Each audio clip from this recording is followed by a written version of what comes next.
So hey guys, welcome back to the channel.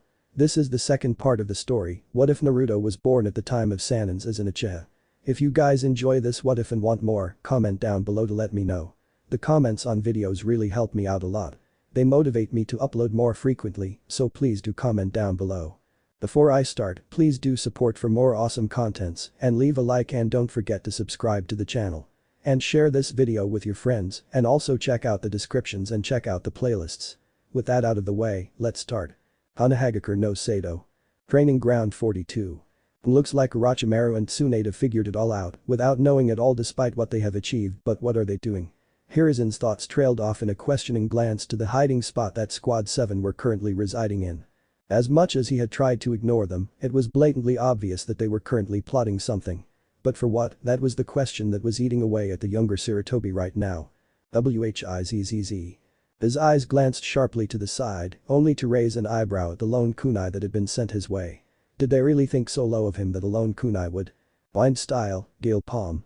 Exclaimed the voice of Arachim Maru, and Hiruzen's eyes widened in shock as the kunai raced at double the speed than before after being accelerated by the wind jutsu. Ingenious, using only a wind-style ninjutsu of C rank to catch your opponent off guard. But still it is impressive he can use wind style at all. After all, his file did say he was a primary earth style user. He flicked out a kunai from his own pouch and attempted to swat away the kunai aimed straight for his waist. The kunai swung straight in path of the oncoming projectile and Hiruzen pushed it forward, expecting a clash of metals when he felt absolutely no resistance in his hands by the projectile. But his eyes widened in horror when the kunai cut through his weapon as if hot knife through butter, and only now did he realize how much he had been outplayed by his prized pupil. To think he has mastered his second element to such a degree already. I was right, he is a genius only seen once in a century. His feet moved of their own accord to move away from the weapon's path, but he couldn't get away completely. Ting. The sound of jingling rang in the clearing as the younger Sarutobi slid to his right while the thread connecting the bells to his waist was cut off cleanly by Arachim Maru's kunai. He pumped chakra into his feet to intercept the bells before Arachim Maru made his next move. Not so fast, he heard a shout from above and skidded down to a halt, seeing his fiery Kunoichi up in midair with her fist cocked back to bash his face in. He merely jumped back to avoid the blow and was glad that he did. Hiya. Tsunade came down with a battle cry and pumped her fist straight onto the floor. A web of cracks traced all around her fist before the ground fell apart and some small pieces flew up in the air, making Hiruzen's eyes go wide in horror. Had that fist made contact with me, he shuddered thinking of what his female subordinate would do to someone who got onto her bad side. Tsunade looked up at her stunned sensei and smirked as their eyes met. The bells came in between their gazes which were swiped off in midair by a happy girl who grinned at her success cheekily. "Boy Irachi, catch." She chirped up to her teammate who caught the bell, jumping by her side to see a warmly smiling Hiruzen. "We have completed your test, sensei, the bells are ours, so do we pass?" Arachim Maru asked and got a nod from Hiruzen.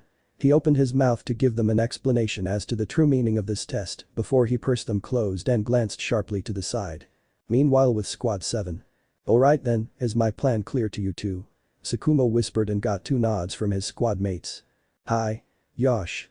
Came the two whispers from his teammates crouching by his side as they waited to initiate their chance for the plan to start. They watched on as Arachim Maru made his move and they were impressed by his sneaky mind and a nice set of skills. "These good," Sakuma whispered and both his teammates nodded, trying to gather as much as they could about them while they were at it. Hiya. They watched on as Tsunade shattered the ground itself with her brute strength, making Sakuma and Dai's eyes go akin to those of saucers. "That's my Tsuna alright," Naruto snickered silently in his sleeve, watching Hiruzen's horrified expression and his smirking friend while his friends were watching him incredulously.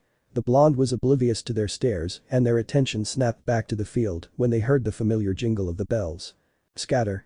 Sakuma whispered and both his teammates blurred out into the trees to take their positions in a split second, trying to remain as silent as they could for ambush all the while. "Now." Hiruzen's eyes narrowed in when his vision suddenly started getting misty and he looked around to see a heavy sheen of mist settling in the open clearing. The lake was too far away, so there was no way someone was doing it out of a water-style ninjutsu. Ninjutsu, he surmised and closed his eyes to gather up all his chakra into his coils and let out a small short burst to dispel it. Sure enough, the illusionary mist disappeared in a second and he saw his students flicking out kunes and looking around frantically. He had to admit the jinjutsu was quite subtle, it wasn't a heavily ranked one, so it wasn't as easily detectable as the higher ones had you not had the analytical skills and experience he possessed or you knew there was a jinjutsu user amidst your surroundings. Clever, he had to admit the thoughtfulness of the genin who had casted it ever so subtly. It was clearly not meant for a ninja as high-ranking as him. So it was clearly for the other two by his sides, and clearly it was working as the two hadn't realized being trapped into it quite yet. Contrary to popular belief, Jinjutsu was a branch that wasn't at all affected by how highly ranked your technique is. It is affected by the purely subtle execution and depends on the mind of the user to see how and when does he choose to cast his illusions so his opponents don't realize they are trapped in it. It is for these reasons that it is considered the most weak and the most lethal of the shinobi arts for assassinations. If the user isn't skilled enough, the enemy can dispel it subtly without the caster ever realizing it and kill the sneaking shinobi easily, since Jinjutsu users are primarily long-distance fighters, preferring to fight from the shadows. But, and this was a large but, the user was skilled enough, the enemy would be assassinated without him ever even realizing he was killed until the killing blow had been made and the target had passed on to the afterlife. He flickered away into the trees to see what this was all about and step in if need be.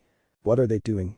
he asked to the man by his side, who merely puffed on his cigar with narrowed eyes on the two subordinates assigned to his son. "Just watch," he stated firmly, and Hiruzen knew better than to argue with the man, so he crossed his arms and sat down on the branch to see what it was that his father had planned for his own team.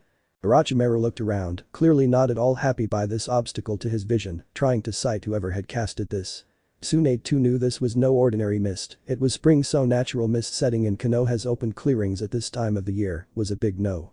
Arachim Maru heard a slight rustle from his side and sent a hail of shurikens in the bushes. His ears picked up on the sound of his metal stars clacking with wood and knew he had missed, but one thing was clear to him, there certainly was someone targeting them. He heard another rustle of leaves from a tree and launched a hail of his kunai reserves at the target, once more only managing to hit an empty bark. Whoever it was certainly quite smart. Tsunade too was now peeling her ears sharply to hear, but wasn't having any success at it. "The boy is smart," Sasuke mumbled from the side in a calculative voice, and Hiruzen couldn't help but nod in amazement. To any lesser shinobi, it would look as if Arachim Maru had gone bananas. But to him, it was clear as a day that he wasn't hitting a thin air as it was seeming to the spectators of the fight. To think he can cast a double-layer Jinjutsu to hinder his sense of sound as well without even alerting him of the first one setting on him. "It is quite too much as is expected from a boy his age," Hiruzen mumbled, rubbing his chin in contemplation, and Sasuke merely let his lips twitch upwards at the faraway voice of his son. "Well, it isn't that it is unexpected for an Uchiha to use Jinjutsu," he added his own 2 cents, and Hiruzen nodded hesitantly. True enough, Hiruzen spoke, but the uncertainty in his voice wasn't lost to Sasuke, who knew what the man was thinking after raising him by his own 2 hands for so long. He was comparing his own prized pupil with his squad members to measure up how he fared against them. Well, he was in for a surprise then. Arachim Maru reached into his pouch to target the rustling noise again, but his eyes widened when he caught nothing but thin air. "I'm out of supplies, Okami, how could I have been so stupid?" the pale-skinned boy cursed inwardly, realizing their plan only just now. They weren't trying to sneak up on him, they were luring him in to launch his weapons again and again until he was completely out of them. And he had fallen right into it. With Tsunade. With her teammates or Sensei nowhere in sights, she knew she was all on her own. And this mist was frankly annoying her. But there was something wrong with it, for if this was a water-style mist, then was why the air still so dry? Her honey-brown eyes narrowed in thought as she racked her mind to put 2 and 2 together. "She's realizing it, the bluff is over." Hiruzen's voice was cut off by that of his mother midway. "Not quite," he stated flatly, as if it were a fact on its own. If he had known anything from Tobirama's praise of the boy, it was that if he had his target trapped within his illusions, he won't let her go that easily. Hahaha. A sinister chuckle ran throughout the area surrounding the lone kunoichi, who stiffened and looked around frantically with a kunai clutched tightly in her hands. "Who's there? Show yourself, coward," she shouted loudly, only for the chuckles to deepen in mirth, much to her own ire. The standards for kunoichi sure have fallen these days. The voice spoke in chuckles, booming from everywhere to make it impossible for her to locate her target. "I think they are handing out graduates as cannon fodder to the real world. A pathetic girl like you will be dead today before she even reaches home." The voice snickered evilly, a full-blown scowl marred Tsunade's face while she was fuming at the blunt insult silently. Maybe I shouldn't hurt that pretty little face of yours, it's the only thing you're good for anyways." The voice could only say so much before being interrupted by the irritated kunoichi. "Who the hell do you think you are, you team? Come out here so I can show you what I really can do," she shouted angrily, her temper getting the better of her while she shook in pure fury. If there was one thing Tsunade resented, it was if someone undermined her skills because she was a girl. Whizzz. Tsunade hopped back, a shuriken embedding into the ground where she stood previously, and skid back with a scowl. Why she hissed angrily, only for another sound to hit her ears. Whizzz. She hopped back again, only for another shuriken to dart into her previous position, before repeating said situation again for the third time. Whizzz. The barrage of kunais were aimed at her from up front, only for her to try and step back. Her eyes widened when she hit the bark of a tree with her back and looked to the left to see another tree blocking her path. That only left one choice. She pumped chakra into her souls and jumped to the right quickly, flipping sideways in a flexible maneuver before skidding on her knees to a halt from her frantic jump. She scowled at the cowardly attacks from the shadows, as if mere kunais and shurikens thrown like this would take her out. Snap. Her eyes looked down upon hearing the strange voice from the ground underneath her feet. A purely innocent confusion flickered in her eyes for a second, only for her eyes to widen when a small patch of the ground gave way under. "Oh damn," she shouted and tried to jump back, but didn't get the required support from the collapsing ground underneath her feet. She fell down in a loud heap and a dust cloud peered over the edges of the now, out in the open pit. Sasuke chuckled and Hiruzen face-palmed hearing a loud groan echoing within the large pit while shaking his head with a sigh. "The good old pit traps never get old now do they Hiru?" Sasuke asked humorously, not expecting an answer and didn't get one as it is. It was quite embarrassing for a shinobi to be caught in a pit trap of all things, but even he had to say it was quite a clever plan. "Your kunoichi has quite a temper, and my genin took whole advantage of it," Sasuke mumbled while trailing off at the end to see Naruto jumping down and walking over to the pit, with his sharingan blazing in all its glory. He rose an eyebrow as did Hiruzen when the boy jumped down into the pit, making it not possible for them to see what it was that the boy was doing. Hiruzen meanwhile couldn't help but surmise all that he had since his last little comment about the blonde boy's tactics. As soon as Tsunade was beginning to realize something was wrong, he had detected her slight hesitation and trapped her in another layer of illusion. Of some kind of a hearing one as he had seen Tsunade shout out curses to thin air, well they hadn't heard as much as a slight whisper from the trees around her. It was indeed quite impressive that he had taken advantage of her temper to throw her logical reasoning out the window by using her fiery temper against her and leading her onto his already primed trap by using his skills of shuriken jutsu to lead her to the pit by accurately guessing her each and every move with his sharingan and finally leaving her nowhere to go but on top of the pit by cornering her perfectly into a three-way closed corner. But what does he intend to do now? Isn't it quite reckless to go and take on a trapped kunoichi with the kind of strength she has, in a pit of all places at that? Hiruzen asked getting a careless shrug from his father, and he sweat dropped at the lazy gesture by the man. He must have something planned for it, let's wait and see na. Or we might ruin the surprise. Sasuke spoke wisely, and Hiruzen couldn't help but envy the confidence his father already had in his genin. It was like he was trusting him enough to pull off anything, and he hadn't even been with him a whole day for Kami's sake. In the pit. Naruto jumped down in the hole, crouching on his knees to absorb the impact and looked around to see Tsunade sitting up while finally regaining her senses. She blinked seeing the familiar pair of crimson eyes in honest confusion. The palm cupped her right cheek tenderly, his thumb stroking it while his eyes held a worried expression in them. "Are you okay?" His soft voice whispered making her lean into his hand and nod with a little smile. She closed her eyes, taking in the tender touch happily with a sigh. "My head hurt like hell Kuzo, but I'm fine," she mumbled in a dizzy voice, getting a relieved smile from Naruto. "That damn team who attacked me is so dead for making me fall into this hell-forbidden pit. My head and butt hurt like hell, I'm going to beat him to pulp now that you are here Naru," she mumbled angrily, while smiling happily that he was here towards the end. He merely smiled, but Tsunade was a little peeved by the sadness still laced in his eyes. "I'm sorry Tsuna," he whispered sadly, much to her confusion, while she still enjoyed his tender touch over her right cheek by nuzzling it in his palm with a smile. "What are you?" Her confused voice trailed off, while her eyes misted over and became half-lidded when she stared into the slowly spinning tomos in his eyes.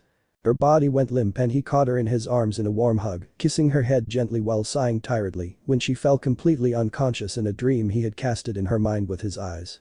Just as he had expected, she hadn't so much as suspected that he was the one who had been in the shadows and leading her on until the very last moment.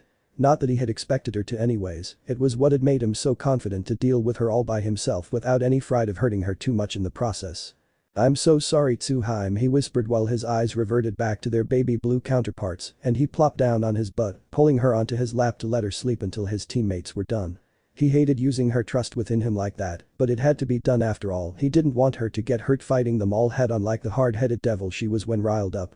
"Naru she mumbled sleepily. He smiled and rubbed her shoulder, making the girl snuggle her face in his neck with a sleepy smile, with no worry of the conscious world. She always slept like a log no matter what.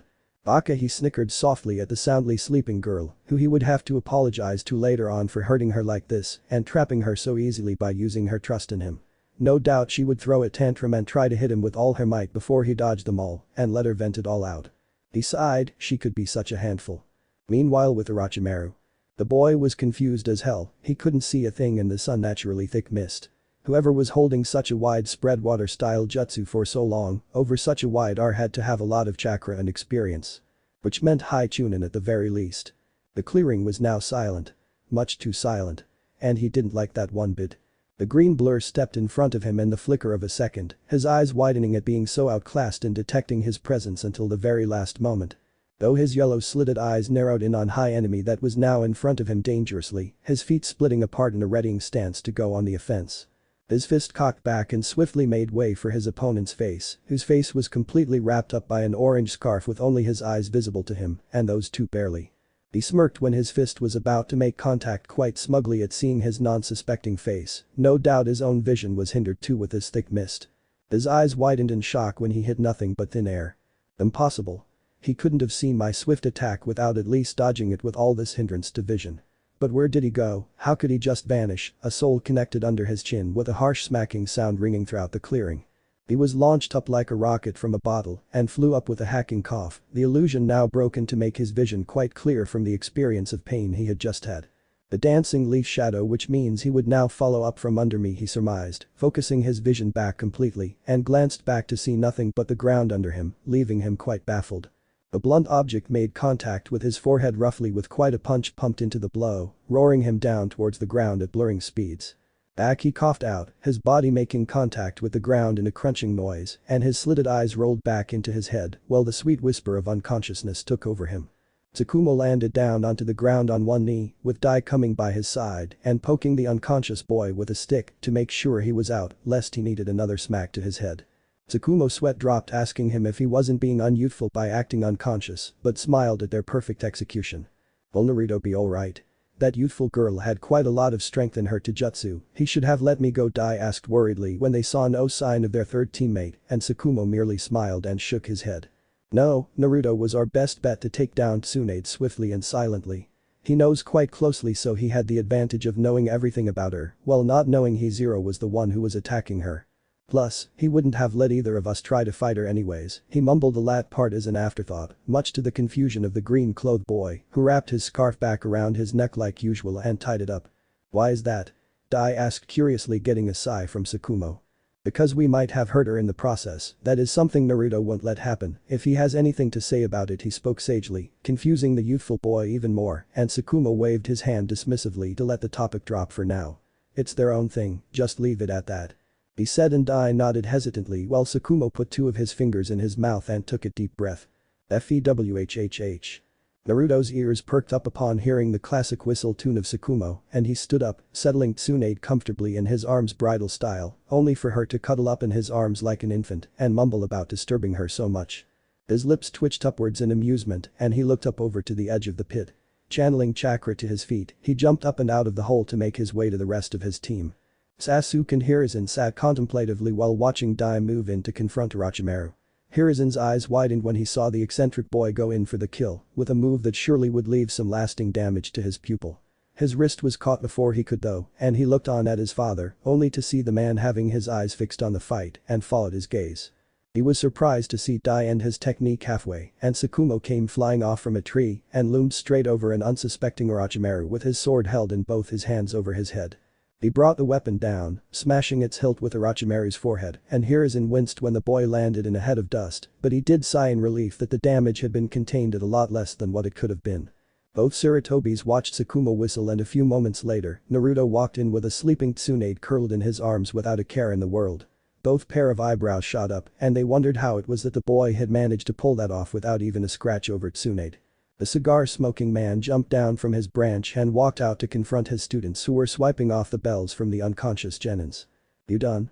All three members of Squad 7 spun around, hearing a voice from behind them, only to see Sasuke standing there with crossed arms with a raised eyebrow. The three nodded in unison, and Dai stepped forward with the bells in one hand and a rolled-up scroll in the other. Yosh. Mission accomplished, Sensei, the boy boomed in excitement, handing the man the 2 items, who nodded curtly in return while taking them off his hands. Just 1 scroll of intel. You would have more chances with more scrolls, Sasuke piped into the 3 genin, who shook their heads in unison yet again. No, Sensei, that intel is perfect. We trust in Sakumo. Naruto chimed in by placing a hand on his friend's shoulder. Sasuke glanced at Dai only to see a sparkling smile with a classic nice guy pose being given to him, and he nodded, throwing the bells back to Naruto and unfurling the scroll to read it. His eyes scanned its contents quickly in a well-mannered way, while Hiruzen made his way to see what was going on, just as Sasuke ended his going through of the intel provided by his team. He looked up, blowing out a cloud of smoke, and nodded to them. You all pass. He spoke, and the 3 cheered as their hyper-excited teammate pulled them in for a bone-crunching hug. For now, I may as well send you back to the academy if I deem it so, he added, but the 3 didn't quite hear him, and he flickered away before handing the scroll to his son, who let the curiosity get the better of him and decided to read what was it that was written in the scroll. His eyebrows rose in surprise, as it had all the flaws and weaknesses that they had witnessed in the fight, along with how it could have been better used had they minded their surrounding a bit better. But it was the last line that made a feeling of pride swell up even within him. Squad 6 could have done a lot better had they pooled their resources together like we did. Squad 7. He smiled, seeing them checking on Arachim Maru to see if he was alright and place him under the shade of a tree. Naruto sat under another tree with his teammates joining him in to have a chat. Well, that was easy as a bell, Sakumo remarked dryly to get a chuckle out of Naruto at the irony of the saying, while Dai boomed another round of his youth. Tsunade wriggled on Naruto's lap, her eyes flickering as her consciousness started kicking in. She let out a small yawn, only to blink at the smiling face of Naruto before she tried to remember how it was that she had gotten here. She let her eyes narrow in on the blonde as she started to piece together everything and looked at him dangerously. You attacked me? She stated more than asked, and he said nothing, merely letting his lips fall down from their smile. Why? She asked, and he looked down with a sad gaze falling upon his eyes. We were given a mission by our sensei to take the bells from you 2 as soon as you got them. I volunteered to take you down, he explained, and got a nod from Tsunade, who knew why he must have done so. She would have done the same had she been in his shoes, but that wasn't the point. So you used my trust on you? She asked accusingly, and he nodded shamefully. It was the truth after all. His teammates decided on doing the intelligent thing and stayed silent on the sidelines so as to not incur her wrath upon them. I didn't want you to get hurt, he spoke softly, his voice wavering at the thought of her hating him for this after seeing this as only an excuse. Her eyes softened and she placed her head back on his shoulder with a small yawn. Don't do it again, she mumbled sleepily, fisting her eyes off them, and Naruto smiled. He gave her a squeeze for reassurance and felt happy when she cuddled up for a nap in his arms. I won't, he whispered. She smiled and nodded joyfully while wrapping her arms around his chest to let her eyes droop into a small nap. He let out a yawn himself upon feeling the breeze whiz past his hair, causing the silky locks to flail with them, and laid his own cheek on her head with a little smile. Don't wake me up, the Kunoichi mumbled to the 2 of them, getting a dumb nod from Dai, while both drifted off into the world of dreams. Sakumo fell down on his back and crossed his arms behind his head, only to yawn as he too felt the soft breeze hit his hair and smiled. Are they always like this? Dai finally asked, pointing to the cuddled up blondes with his finger, and a completely baffled expression marred on his face. Sakumo shrugged carelessly and turned his face the other way, which the boy took as a yes, and decided to let his youth be refilled by taking a nap with his much too youthful and new friends. Meanwhile. Boy. Where is everyone? Sensei, Orochi team, flat chest, you forgot to untie me, damn it, didn't you? Jiraiya shouted, still tied up to the stump and seemingly forgotten. Cuckoo swish. An imaginary breeze flew past him, while the birds cooed in unison as if to mock him, and he gritted his teeth. I knew I shouldn't have slept through the rope escape jutsu class, he cursed his luck and pulled out the kunai stuck in his sandals and started gnawing the rope by the kunai, held between the soles of his feet. Quite slowly. Hokage office. Habarama didn't even glance up when Sasuke flickered into his room, having already sensed the man coming from quite a long way. How did they do? He asked stoically, stamping another paper loudly and putting it on the growing piles of completed paperwork. Squad 7 passed with flying colors, Sasuke spoke, the pride laced in his voice not lost to Tobirama, who let his stamp take a rest and finally looked up to see his old friend plop down on his couch. His eyes narrowed in on the cigar in his mouth and he brought his fingers up near his cheek. Snap. With the snap of his fingers, the cigar's light died down in a hiss of smoke, making Sasuke frown and look at him with a look of annoyance at seeing his damp cigar. You should lessen up on those, he stated in a voice as emotionless as his normal ones, yet sounded scolding to Sasuke, who huffed and threw it away, but didn't light another one for the time being. You saw it all, didn't you? Sasuke asked, and Tobirama remained silent, merely crossing his fingers in front of his mouth with his eyes fixated on the senior Sarutobi's. Kagami taught that boy to be something else, he may very well surpass him soon if his skills at Jinjutsu I saw earlier were anything to go by, Sasuke pointed out, getting a curt nod from Tobirama, having figured the same thing himself. How did Tsunade do? He asked, and Sasuke frowned. He looked at the man accusingly, which was met with the same dead eyes of our ever-stoic Senju. He sighed in relent. She passed too, her strength is scary, he mumbled with a shiver running down his spine, remembering the state of the ground she had punched with her bare fist and how much she could improve on that. This time Tobirama let a ghost of a smirk appear on his face. She really would be a menace to all the boys who would dare to approach her when she grew up. He would have to do a lot of paperwork for those beaten up guys after beating them up himself. You know, they included Dai in their group too. Sasuke spoke in a warm tone, remembering the bonding he had seen between the three. It made him swell in pride that an orphan boy with handicap such as his was so readily accepted by his peers, as if he were their long-lost friend. I chose his team, considering that. The boy was ready last year, but each squad would have rejected his positives and merely focused on his handicaps to belittle him. It would have hurt his dignity. Teamwork can be built upon with time, but mutual respect and bonds are the things that this village was envisioned to have when we built the foundation of three-man squads for Genins. Tobirama pointed out, and Sasuke plopped back with a smile. This was why he respected his friend as a Hokage. Never one to back off from taking the harsh decisions, but much too mindful when it came down to the little things that no one ever bothered to see so closely. You thought it out quite thoroughly, huh? The brown-haired man asked, and Tobirama nodded, standing up and looking past the window with his hands behind his back to see the village he had sworn to protect with his life. Teams are an important part of a shinobi's life. Each member must complement the other and hide his weaknesses and try and bring about his strength when it is needed. No one shinobi is perfect, this is why I had the system of teams put in the first place. If Dai were to work alone, he would not survive a day in the shinobi world as he is, but with friends and squad members to back him up, I envision his potential to be quite a lot, just as much as his two teammates. He spoke calmly, getting a nod from Sasuke, who got up and cracked his neck to go home for the day. Well, I'll see you tomorrow then. Let's see them take on missions and let their team be bonded completely before they are ready to go all out in the world on their own. Sasuke flickered out, leaving a silent Tobirama behind, who was smiling while thinking of the new shinobi just added to his forces. He had a hunch these two teams would be quite a sight to behold in the incoming future. Next morning. Uchiha clan compounds at 4 in the morning. Knock knock. Naruto pulled up his blanket to muffle away the annoying noise disturbing his sleep. Knock knock. Kami the blonde mumbled, getting up with a tired yawn and half-lidded eyes. His eyes turned to the window and then to the clock hanging in his room to see it was still an hour from daybreak. Knock knock. He put his head in his blanket with a groan, he was still so sleepy. He got up after relenting to whoever it was that must want to see him at this time and walked down his stairs to the main door. He opened it slowly after unlocking it with a key. Welcome to the Uchiha residence, he spoke in a yawn, covering his mouth and blinked sleepily to see the dazzling smile of Might Dai.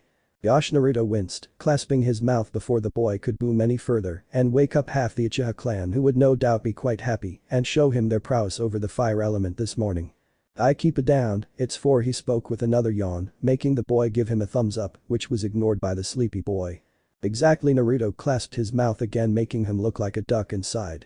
Be quiet. He said calmly, and the boy nodded with his mouth forming an O. Only now did Naruto look at the half-dead looking Tsukumo leaning behind him as if he would die any moment. Tsukumo. Naruto called out to the boy, who opened his left eye, still leaning on the youthful boy to keep him standing. He came to my house first, my father threw me out, literally saying to take this loudspeaker with me and let him sleep, Tsukumo mumbled in annoyance, and Naruto would have laughed at his expense had he not been so sleepy himself. He turned his eyes back to the wide-awake boy who was looking at him quite intently. What do you want with us at this time, Dai? Naruto finally asked, his patience running thin. He regretted it a moment later though when he saw the fire light up in the boy's eyes and he caught his wrist in his iron grip.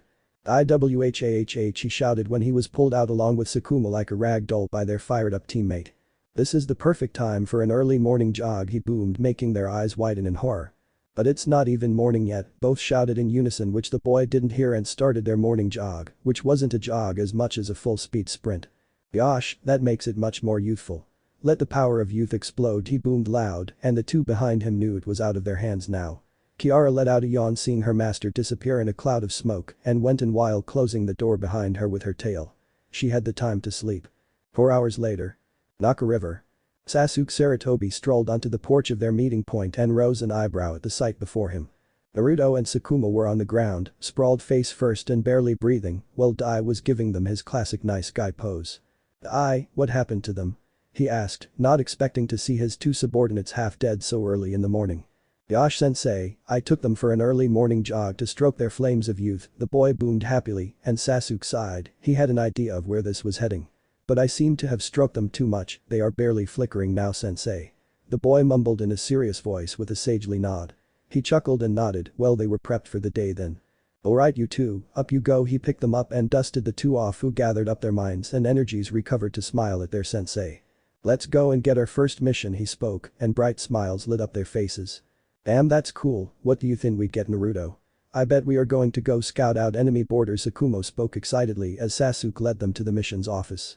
Nah I bet we would be protecting some daimyo or princess from dangerous thugs and stuff he spoke his own thoughts, crossing his arms behind his head and Sasuke shook his head in amusement hearing their dreams.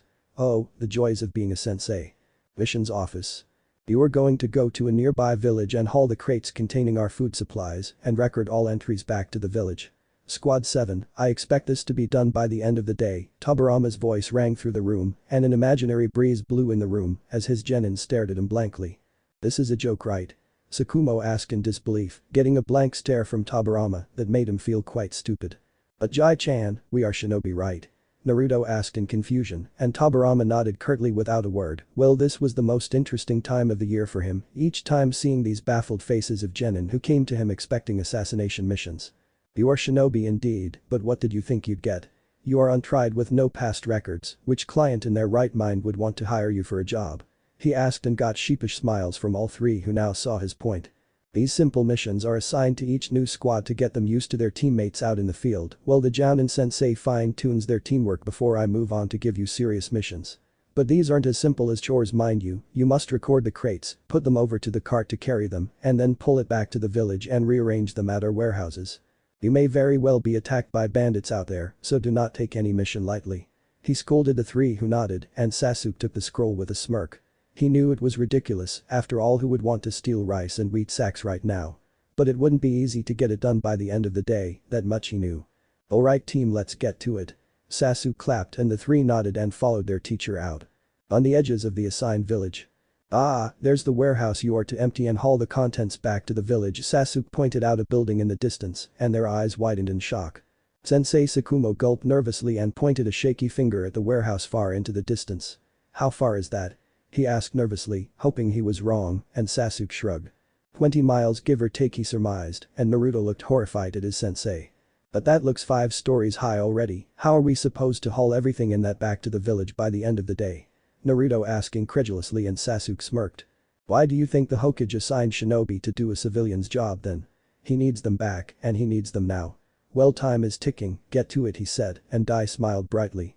Gosh my youthful friends let's not waste any more time. We shall do it by the end of lunchtime, if we cannot then we will climb the Hokage monument by tying one arm behind our back. Dai boomed and both his teammates sighed and face palmed. Only you Dai, only you Naruto whispered tiredly and ran off to follow his eccentric teammate who was leaving a trail of dust behind him with Sakumo behind his blonde friend. At the warehouse. Well shit Sakumo whistled in amazement seeing the huge warehouse. It was filled to the brim with crates the size of their own and a cart that could handle 20 of them.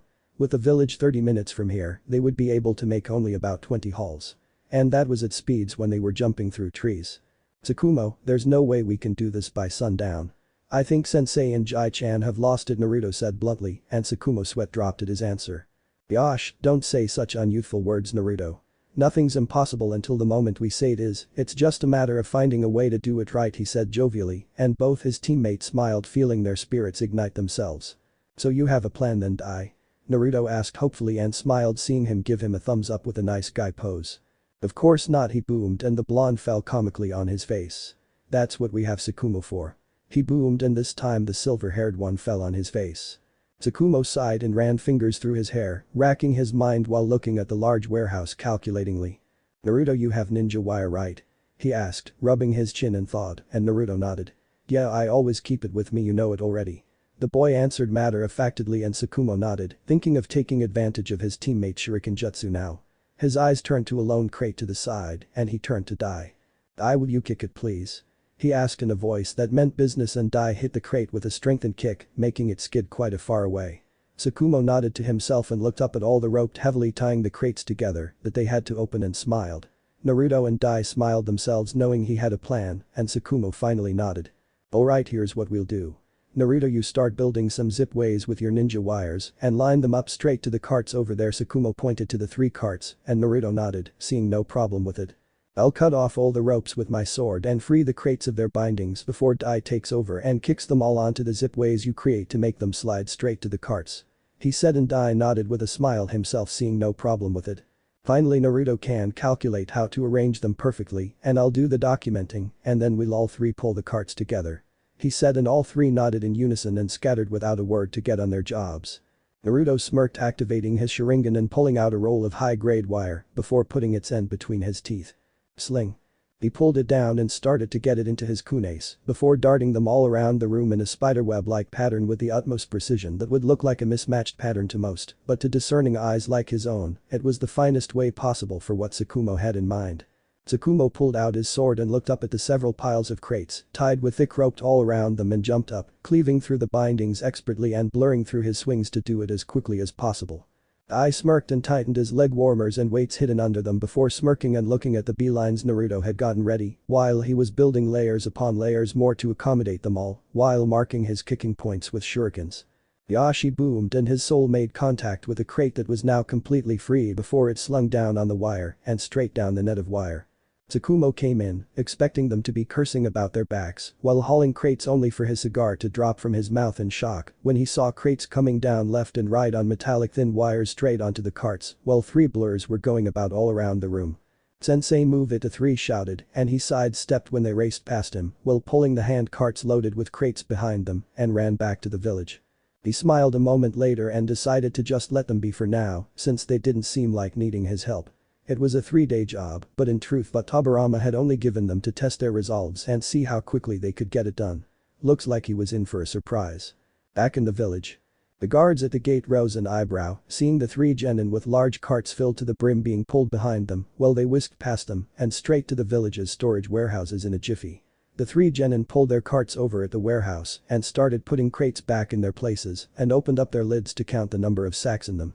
9 wheat here, Tsukumo, Naruto shouted, and Tsukumo jotted it down in a scroll. 8 rice here, my friend, Dai shouted from his place, and the boy jotted it down with them, continuing the cycle for all the crates before pulling back their crates hurriedly towards the warehouse where their sensei was waiting and looking after for. A couple of hours after sundown. 7 soy here, Tsukumo, Naruto called out with a heavy breath, wiping off his forehead with his sleeve. 8 sugar here, Dai panted, sweat dripping off his nose and his hands put over his knees. Tsukumo nodded, rubbing his tired eyes before jotting it all down in the scroll that was nearing its limit as to what more he could write in it. Alright, next? He asked out loud and watched both his teammates look around them. I'm done, all documented and done here, Naruto spoke with a wave of his hands. Me too, Tsukumo, it's all done here too, Dai waved, and Tsukumo smiled a tired smile and nodded, putting a full stop with the 3 of them signing its end and going out. Sasuke sat outside on a cement pipe and lit up another cigar to see his 3 genin coming to them and took in their appearances that were in the moonlight now. Each of their clothes had several tatters along with scratches and little splintered scratches all over them. Their eyes were red, no doubt tired, and he could see their shaking hands from pure exhaustion. They looked as if someone had dropped a small house on them. Sensei, mission completed.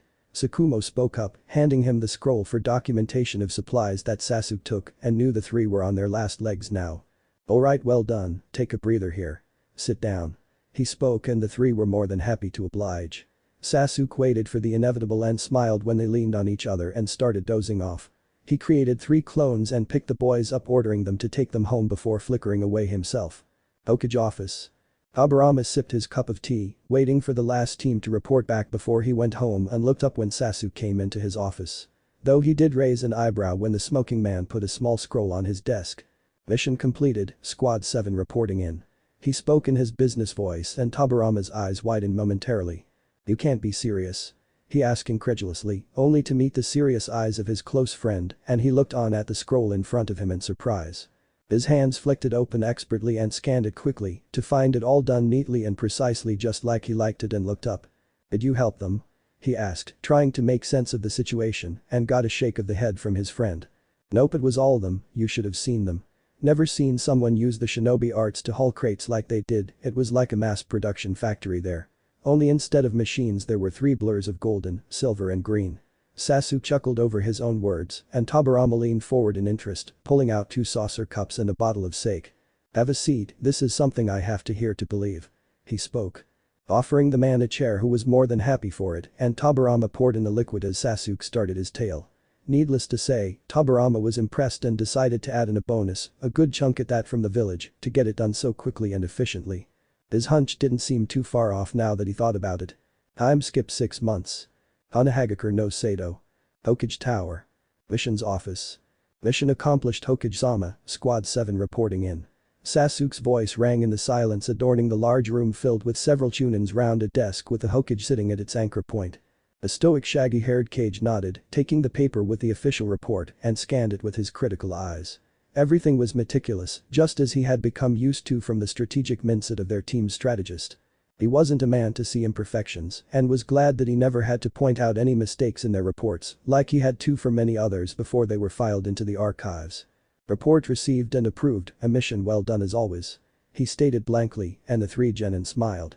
It was their 10th C rank mission, and as always they had put their all into it just as they did for each of their missions. "Alright team, you all are dismissed for the day. Meet me tomorrow after resting up and we'll see what we do from there on," their sensei told them, and the 3 nodded, with Sakuma letting out a tired yet happy smile. "Alright, come on Naruto, let's go out for some food out today. It's been a while since we've been able to hang out outside of these missions," Sakuma suggested, but got a negative shake from Naruto that confused his dear teammates quite a lot. "Why, what's the matter my youthful friend?" the green spandex lad boy asked and got a little apologetic smile from their blonde friend. "Omen, but Kagami Aji-sen asked me to come for a clan meeting today. I have to go, but we'll go next time I promise." He spoke the last part quickly when their faces saddened and both smiled with a nod of understanding. "It's alright, you go and do that. But next time." Sakuma spoke slyly, catching him in a headlock and rubbing his head with his fist to make his blonde friend laugh. "I'll see you tomorrow guys," Jonna the blonde chirped up, running out of the office, and Sasuke smiled seeing his happy blonde subordinate. The boy certainly did bring a joy to everyone when he was around, he just had that calming sort of an aura in him. Tobirama though let his gaze linger on the door for a while longer, the symbol embossed on the back of said boy's shirt, making him fall into a deep thought of his own. Sasuke saw his faraway gaze and was surprised that his old friend had spaced out. It was quite unlike him to lose focus when he was on duty over something. "Something the matter Tobirama?" he asked, dropping the honorifics to replace it with a warm tone, and the stoic Senju's eyes snapped to his friend, realizing he had spaced out. He shook his head and started working on the papers on his desk with a new vigor, though his mind was still elsewhere for the time being. Sasuke started to walk out with a shrug, only to be stopped from leaving by his friend's voice. Sasuke the man turned around with a raised eyebrow at seeing Tobirama eyes that told him he was about to ask for something. "Tomorrow," he spoke, confusing the elder Sarutobi greatly with his words.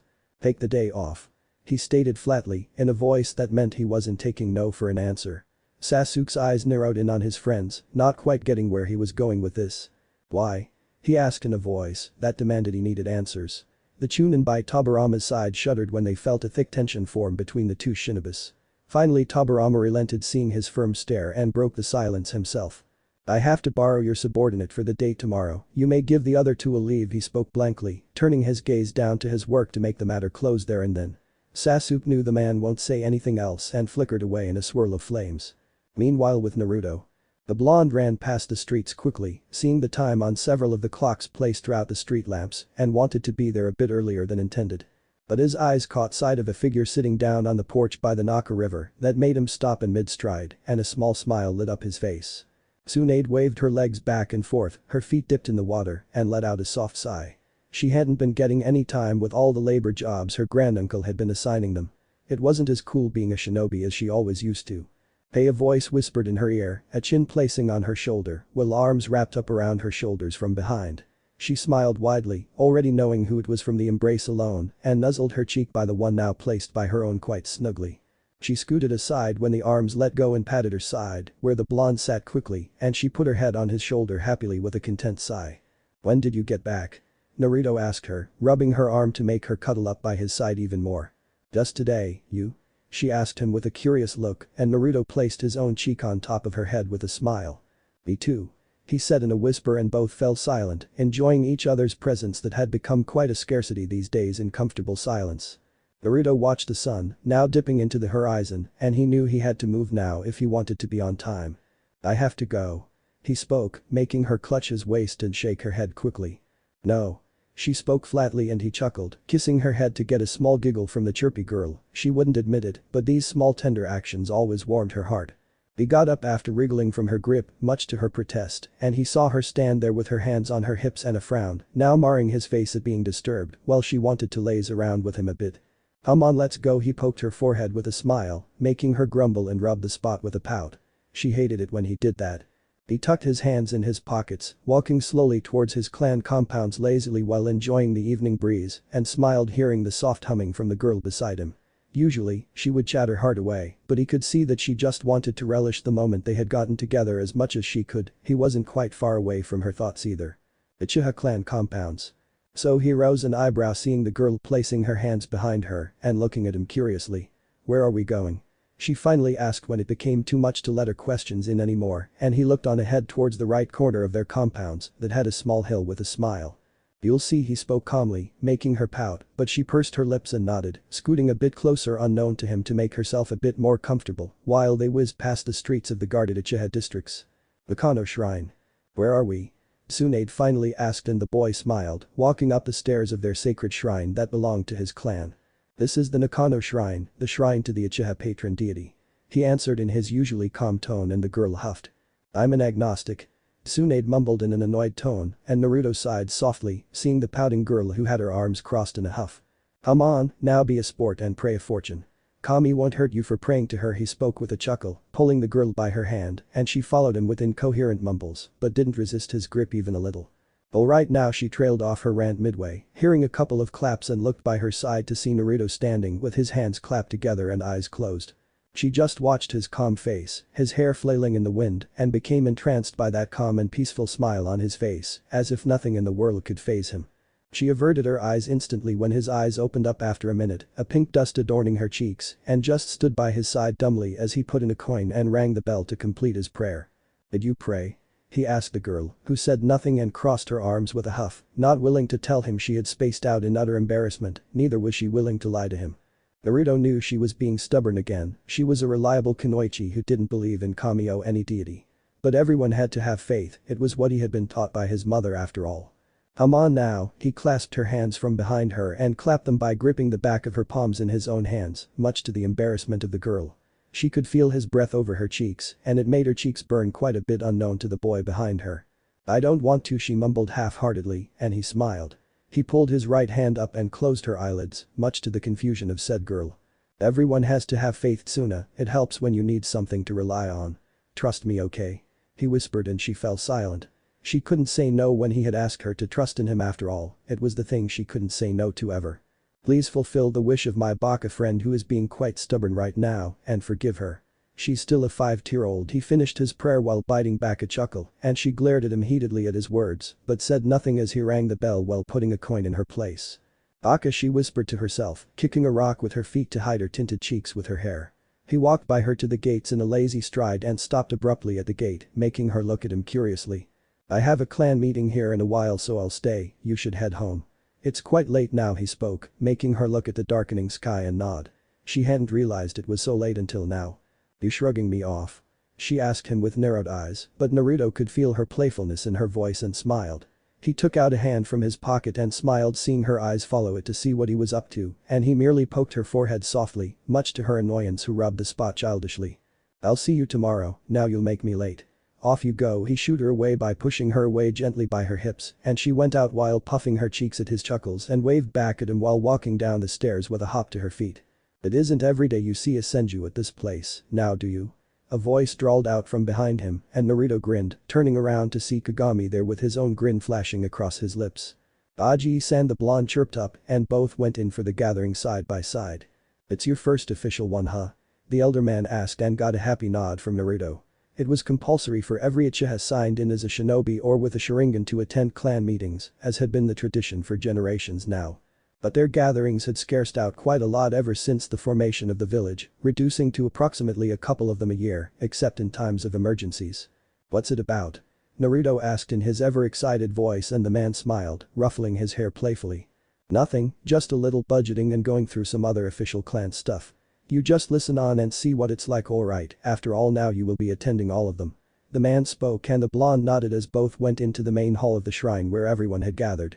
Naruto sat alone in a corner while Kagami went on ahead to sit with his fellow elders and just listened on to the discussion while storing all he heard back in his mind. Sure enough, nothing of importance was talked about except for the usual official and legal stuff that didn't concern him in the least. Next morning. Knock knock. Naruto was quite surprised upon hearing the door knocked so early in the day. He put down his spoon into the bowl of cereal and walked out towards the front door, clicking it open, only to be surprised at the sudden guest standing there. Welcome to the Uchiha residence. He spoke politely with a boy and Tobirama nodded curtly, crossing his arms with a calculative look in his eyes. Jai-chan.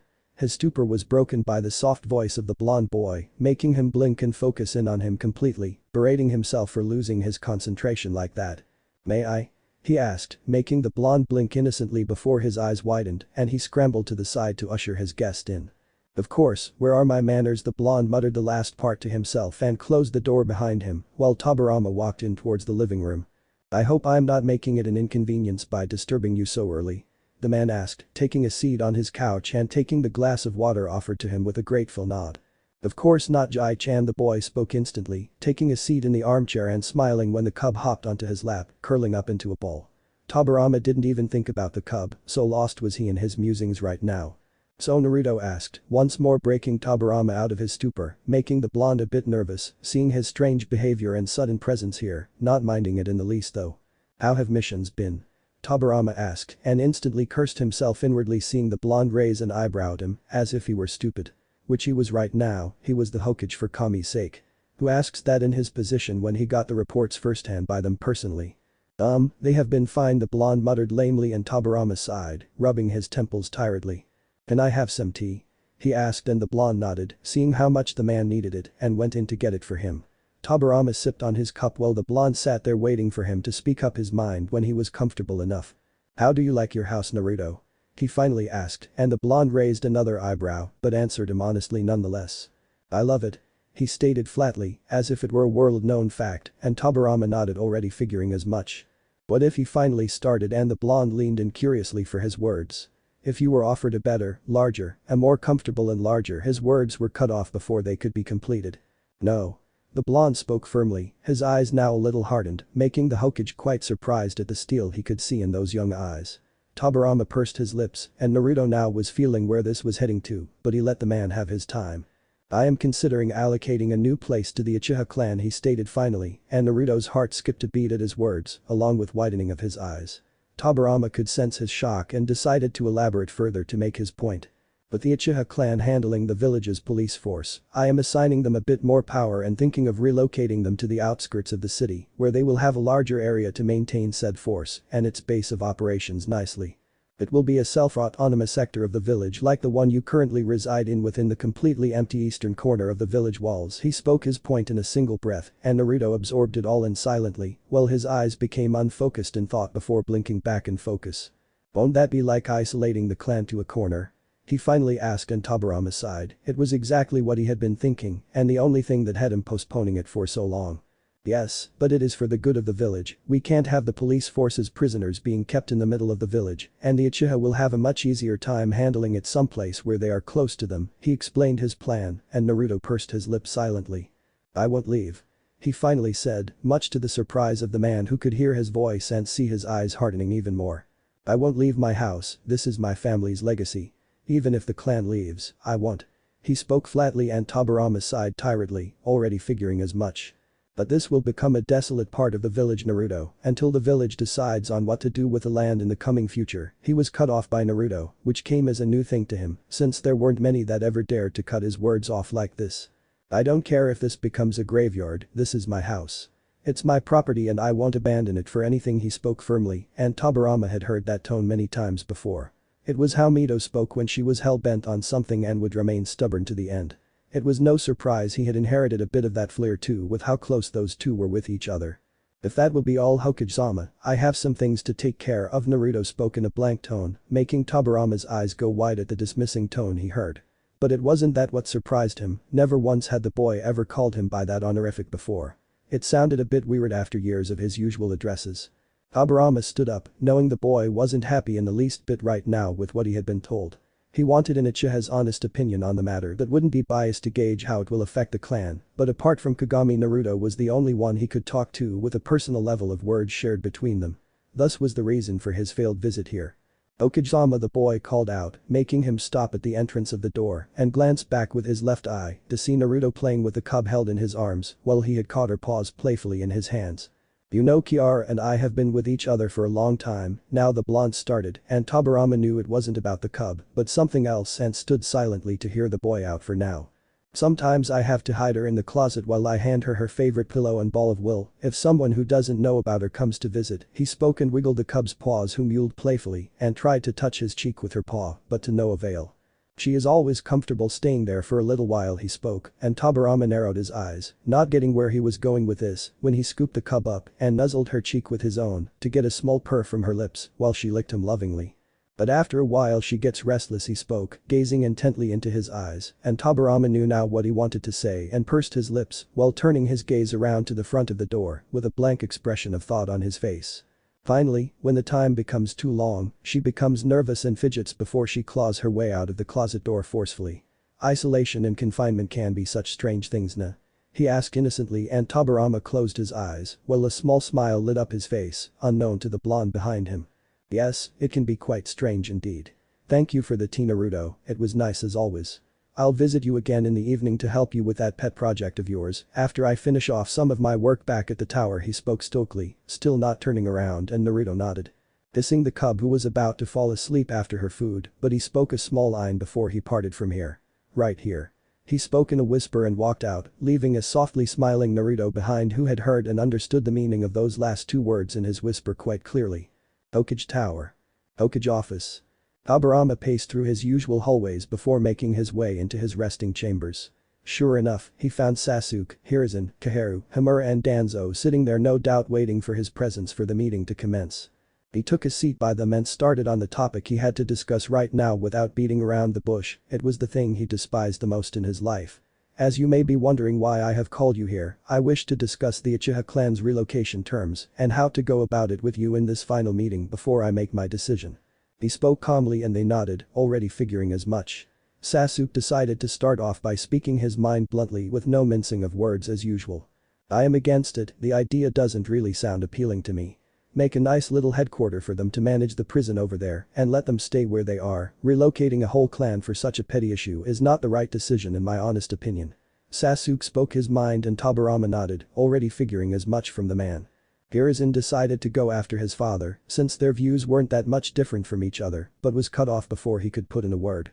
I think we should relocate them, the Uchiha clan have always been under suspicion by you, Sensei. Why not keep them there under strict walls and keep a tight eye on them? Danzo stated his opinion and Tobirama nodded, not expecting anything else from him. I have to agree with my father there, but Sensei, why isn't Kagami here? Hiruzen asked, seeing the empty seat of his friend, and Tobirama looked on at the empty seat himself. He is scheduled to have a meeting within his clan regarding some matters that were left alone last night, but has already stated his opinion to me. He is against it. He spoke and they all nodded, already figuring as much. The clan heads wish for them to be put under lock and key too, and I'm afraid I agree with them, since the Uchiha have always acted first upon the welfare of their clan and then the village. This way they can be of use to the village and not be involved too much in it either.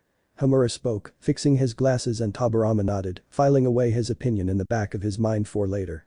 I have to disagree, Sensei, the clan heads have always been envious of the power and freedom the Uchihas enjoy. They are almost a self-autonomous little section of the village themselves and wouldn't be the least bit worried to break away if need be. But they fought through in the last war till the end and haven't shown any signs of disloyalty till now. Her opinion was cut off by that of Danzo. And what of Izuna Uchiha all those years ago? That man wrecked a good chunk of the village in his vein of insanity. Danzo spoke up harshly, making the woman scowl at her teammate. The actions of one man do not make up for those of the whole clan, Danzo Hiruzen chimed in, and Sasuke nodded. Plus, aside from the loss of life, everything monetary was paid off by the Uchiha clan from the family's accounts to the village in whole, without any resistance whatsoever. Sasuke added in, and the whole room was filled with tense silence.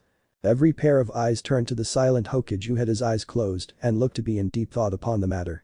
The table in front of them was laid out with various statements from the past few council meetings, with each clan's views on the matter. Each of them knew what it was at a stalemate. The same thing that had happened when the talks regarding the matter were taken up in the council meetings before it. The Uchiha were against it but would have no choice in the matter should the village decree it. Sasuke stood up, already knowing how suspicious Tobirama was of the clan his whole life and what his decision would be. There was absolutely no point in discussing this any further whatsoever.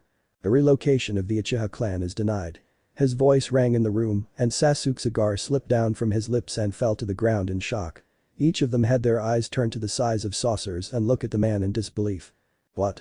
Danzo couldn't help but ask his sensei and was the only one right now who had found his voice. The others were far too much in shock at what they had heard.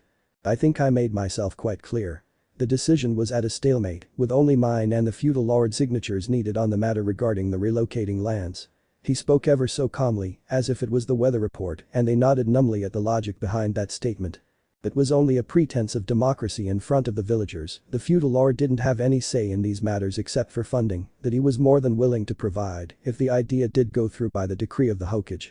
The final word did rest with the stamp of the Nidaime Hokage, and even the Uchiha knew it was a losing fight and they would be isolated. But that is the decision I've made, have the prison built along with a fortified HQ on the allocated lands that will be under the authority and direct control of the Uchiha clan. The relocation shall be quite a hassle in these times of tensions as is, and the empty lands left that were to be used for the residential areas will now be used to train and monitored by the Uchiha police force themselves. He spoke in authority, and each of them couldn't believe their ears at what they were hearing. Sensei, you are giving more power and authority to the Uchihas. A new HQ and a new division means more power to them, only if you do not go with the relocation of their residents to the sidelines as well. Danzo asked incredulously, still not being able to fathom it, and Tobirama merely gave a curt nod. That is exactly what I'm saying. He spoke and stood up, closing the matter up for the time being. Have it announced now. The Uchiha clan are in charge of internal security matters for now and follow up on all the plans we had been building up for this situation. He spoke in a tone of finality that left no room for arguments and stepped out, leaving a stunned group of people behind. Sasuke left after him and fell in step with the man who was quite stiff right now at the instinctive decision he had made. It defied all sense of logic. He had gone on a gut feeling alone, and that was unlike him. He was a man of logic, but Finally, when the time becomes too long she becomes nervous and fidgets before she claws her way out of the closet door forcefully. Isolation and confinement can be such strange things. He couldn't, for the life of him, get those words out of his mind. The certainty in that calm voice was like it would happen had he gone through with it, and the thought of a rebellion by the founding clan of the village. The image of Konoha alone would suffer massively. As much as he despised the clan, they were one of the two founding clans and held an extreme amount of influence even still, after being weakened so much. But the Uchiha clan rebelling? Preposterous, that was something he wasn't willing to let happen no matter his reason. They were a part of the village, and to keep the village united, while also keeping it under security, were his jobs as Hokage. But the thought of going against all logic and going on instincts was so unlike him, it annoyed him. It irritated him to think that he was acting like Hashirama. That boy, I swear, he muttered under his breath, and everyone made way, seeing the irate Hokage stomping into his office, as if the Shinigami himself was waiting for him there. This is unlike you, Tobirama, a voice spoke when he stood in front of his window to calm down his nerves. A sigh escaped his lips and he crossed his arms behind his back, nodding in agreement. I know, he spoke, and Sasuke nodded. He could see it had been tough for the man. Hell, when he had figured Tobirama Senju was going to be the deciding factor, he had been making images of every Uchiha packing up their stuffs in his mind. What made you change your mind? Sasuke finally let the curiosity get the better of him, and Tobirama looked on at the village with a contemplative gaze. I merely had a new perspective on things, that's all. He spoke in a spaced-out tone, and Sasuke was curious as to the source of this perspective that had changed the stone-cold Hokage of their village to act on his gut feelings so hastily. But the Uchiha are under no way out of scrutiny, he spoke firmly, and Sasuke smiled. Now he sounded like the Tobirama Senju he knew. The new division I am creating directly under my command will be keeping an eye out for them and report directly to me about the way they function, the police force and themselves. If they so much as think of picking up a mere plank of wood that could harm the village, the dangerous whisper trailed off and Sasuke almost shivered, feeling the insane bloodlust and cold fury in his voice, which died down in a second after it came out as he calmed himself down. I will maintain order and authority in this village like I have under my reign till now. Neither the Uchiha nor anyone else shall change that until I draw breath and am under obligation to look after it. He stated firmly, and Sasuke nodded with a proud smile and decided it was time for him to leave. He decided to not question a gift in a horse's mouth for now and thanked whoever had influenced the man so much to change his view so significantly in a mere night. Because the last he knew, Tobirama Senju was willing to put the Uchiha to the sidelines for good without even so much of a twitch of his cheeks. He turned around and twisted the doorknob but did not leave before a few parting words. For what it's worth, it was the right decision in my mind. And thank whoever it was that changed your mind so much from my side. He spoke and walked out, clicking the door close behind him, and Tobirama let out a smile while he stood alone in the empty room now and gathered up his thoughts. Thank him yourself, he is your subordinate after all. He thought and wanted to chuckle but held it in. Enough instinctive things for today, that boy would be the death of his image one day, and maybe even him. He could almost feel a hair or two turning gray from the sleepless nights he would have after he signed that official paper to stop the preparations for the relocation that is. Ami forbid the demon that created paperwork. He cursed and sat on his desk to clear up the growing piles of papers upon his desk before he had to go and meet the blonde boy to see what progress he had made on the scroll he had him prepare 6 months ago. Next morning. Hokage Tower. Mission's office. Squad 7 reporting in for duty. Sasuke spoke up, getting a nod from the stoic Hokage who picked up a sheet listing their mission successes and then rummaged through a small pile of scrolls. Alright Squad 7, a small village nearby is being troubled by bandits. Tobirama spoke and Sasuke instantly stiffened and narrowed his eyes on the speaking cage. All three genin perked up upon hearing this, listening on at what seemed like their first important mission for them after a myriad of C-rank missions. You all shall be traveling to the village that is half a day away from here. The mission details are in the scroll, this will be your first B-rank assignment. Do not disappoint me. He spoke up, getting a nod from all three of them with wide smiles. Only Naruto was the one who had a confused look in his eyes but kept his mouth shut for the time being. Sasuke could see his eyes calculating the details of said mission in the blonde's mind and felt pride and nervousness like never before at seeing the three of them going for their first mission, still blissfully unaware as to what awaited them. You all wait outside, I'll have a little chat with the Hokage and join you in a minute. The Jounin Sensei spoke, getting a nod from the three of them while Naruto left with a lingering gaze on Sasuke and Tobirama before he left. Sasuke opened his mouth to speak up before he was cut off as soon as his lips parted. It is time Sasuke, it's been 6 months and 10 missions for them. The necessary time and mission count is done. I shall hear nothing more on the matter, you are not to interfere in this mission. Just observe after handing them their orders and report the results directly to me. The blank voice of Tobirama spoke up and raised his hand to quiet down the retort from his old friend before it could be put up at all. You may leave, I've said what I wanted. You have your orders, he spoke sternly, and Sasuke pursed his lips, though the anger in his eyes wasn't lost to Tobirama, who watched the man clench the doorknob so tightly that it buckled under pressure before he left. Sasuke, Tobirama called out, making the Sarutobi turn his gaze around and caught a flying scroll in his hand effortlessly. Take them there on your way back and scout this area out, think of it as a secondary mission, he spoke, making the smoking man look at the scroll in his hands comprehensively. Only take them there if any one of them fails their tasks and have them completed there, else send them back before you and scout it yourself. Dismissed. Tobirama spoke in a dismissive tone and Sarutobi walked out without a word. Both knew what it was and as much as Sasuke hated to have to do this, he too knew it was time for them to grow up. He walked out, putting his hand in his pocket for a cigar but decided against it. He wasn't in the mood for a smoke today. Instantly, he flicked the scroll open, his eyes scanning each and every word carefully, and he drawled out a long sigh while pinching his nose. Alright, he spoke up, getting the attention of the three genins chatting away excitedly and obliviously unaware of their sensei's worries. Let's head out, we are wasting daylight. He spoke emotionlessly, and the three nodded happily and followed him out. A small civilian farming village outside the village grounds. Sasuke dropped down from tree branch when the forestry came to an end and the village came into his view. His students looked on at him a bit peeved at his abrupt stoppage. What's the matter, Sensei? Let's go, we are about. Sakuma was cut off by the elder man midway. I will not be involved in this mission whatsoever. He spoke seriously and they looked at him in stunned disbelief but stayed silent to hear him out. But why, Sensei? Aren't you supposed to lead us? Naruto reasoned, and when Sasuke shook his head in negative.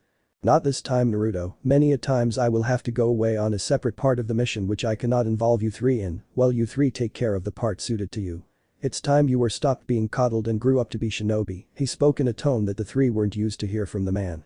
His voice and eyes were cold as glaciers, as if every emotion in his eyes had died out in a moment only to leave a stone-cold shinobi behind. Each of them had a feeling of dread and foreboding in their stomachs. Sensei, what's the matter? Why are you being so serious all of a sudden? Dai asked in a nervous voice that didn't have any of his usual exuberance laced in it. Sasuke merely flicked the scroll open and decided to read up their orders. "Alright, as you all already must have guessed, we are here to take care of a small bandit camp," he drawled out and got relieved nods from the three. They had done this twice before, beat up those civilian wannabes and tie up the criminals until the local authorities took care of them. But Tsukumo found something odd about this, as did Naruto. "Sensei, we have done this before, right? But they were all C-rank assignments.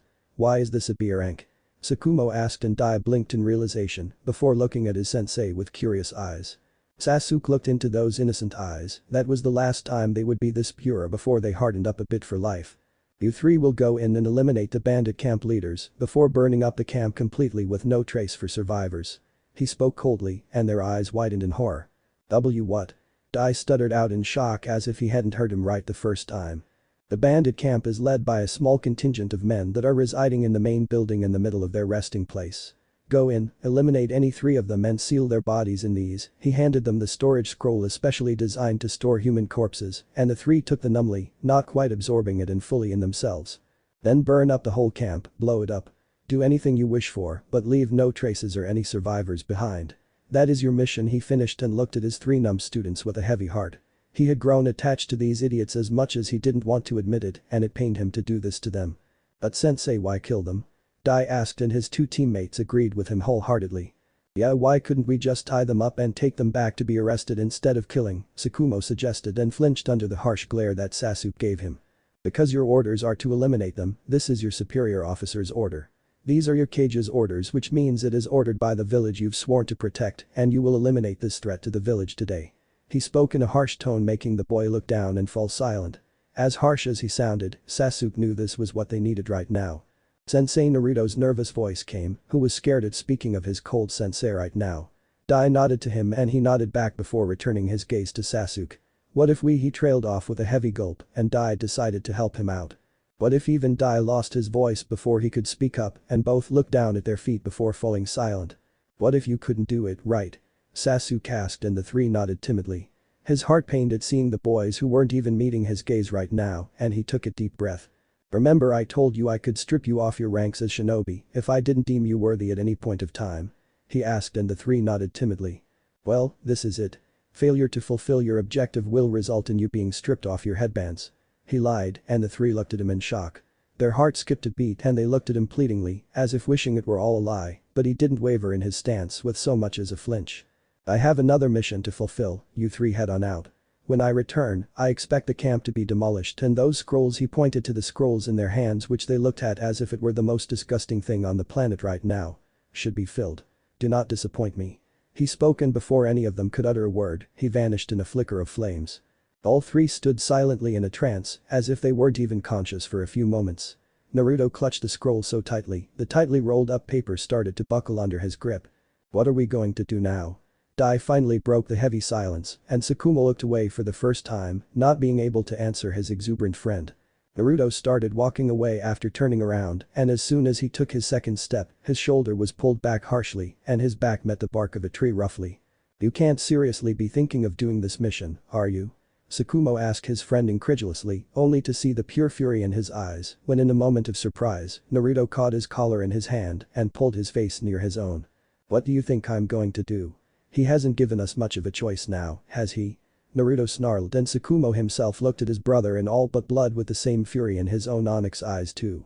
He had half a mind to sock his friend to bring him back to his sense had he not been utterly confused himself. "Eyes, don't fight. It's not youthful," Dai whispered from the side, seeing the two ready to sock each other. Tsukumo loosened his grip on Naruto's collar and the blonde pushed him back half-heatedly before looking away a bit shamefully. "I'm sorry," both muttered at the same time and fell silent. Dai would have smiled any other day, but today he merely watched on as Naruto started his slow stride to the village where the camps were situated. "Tsukumo, what should we do?" Dai asked, not at all in the right state of mind right now, and said boy didn't have an answer today.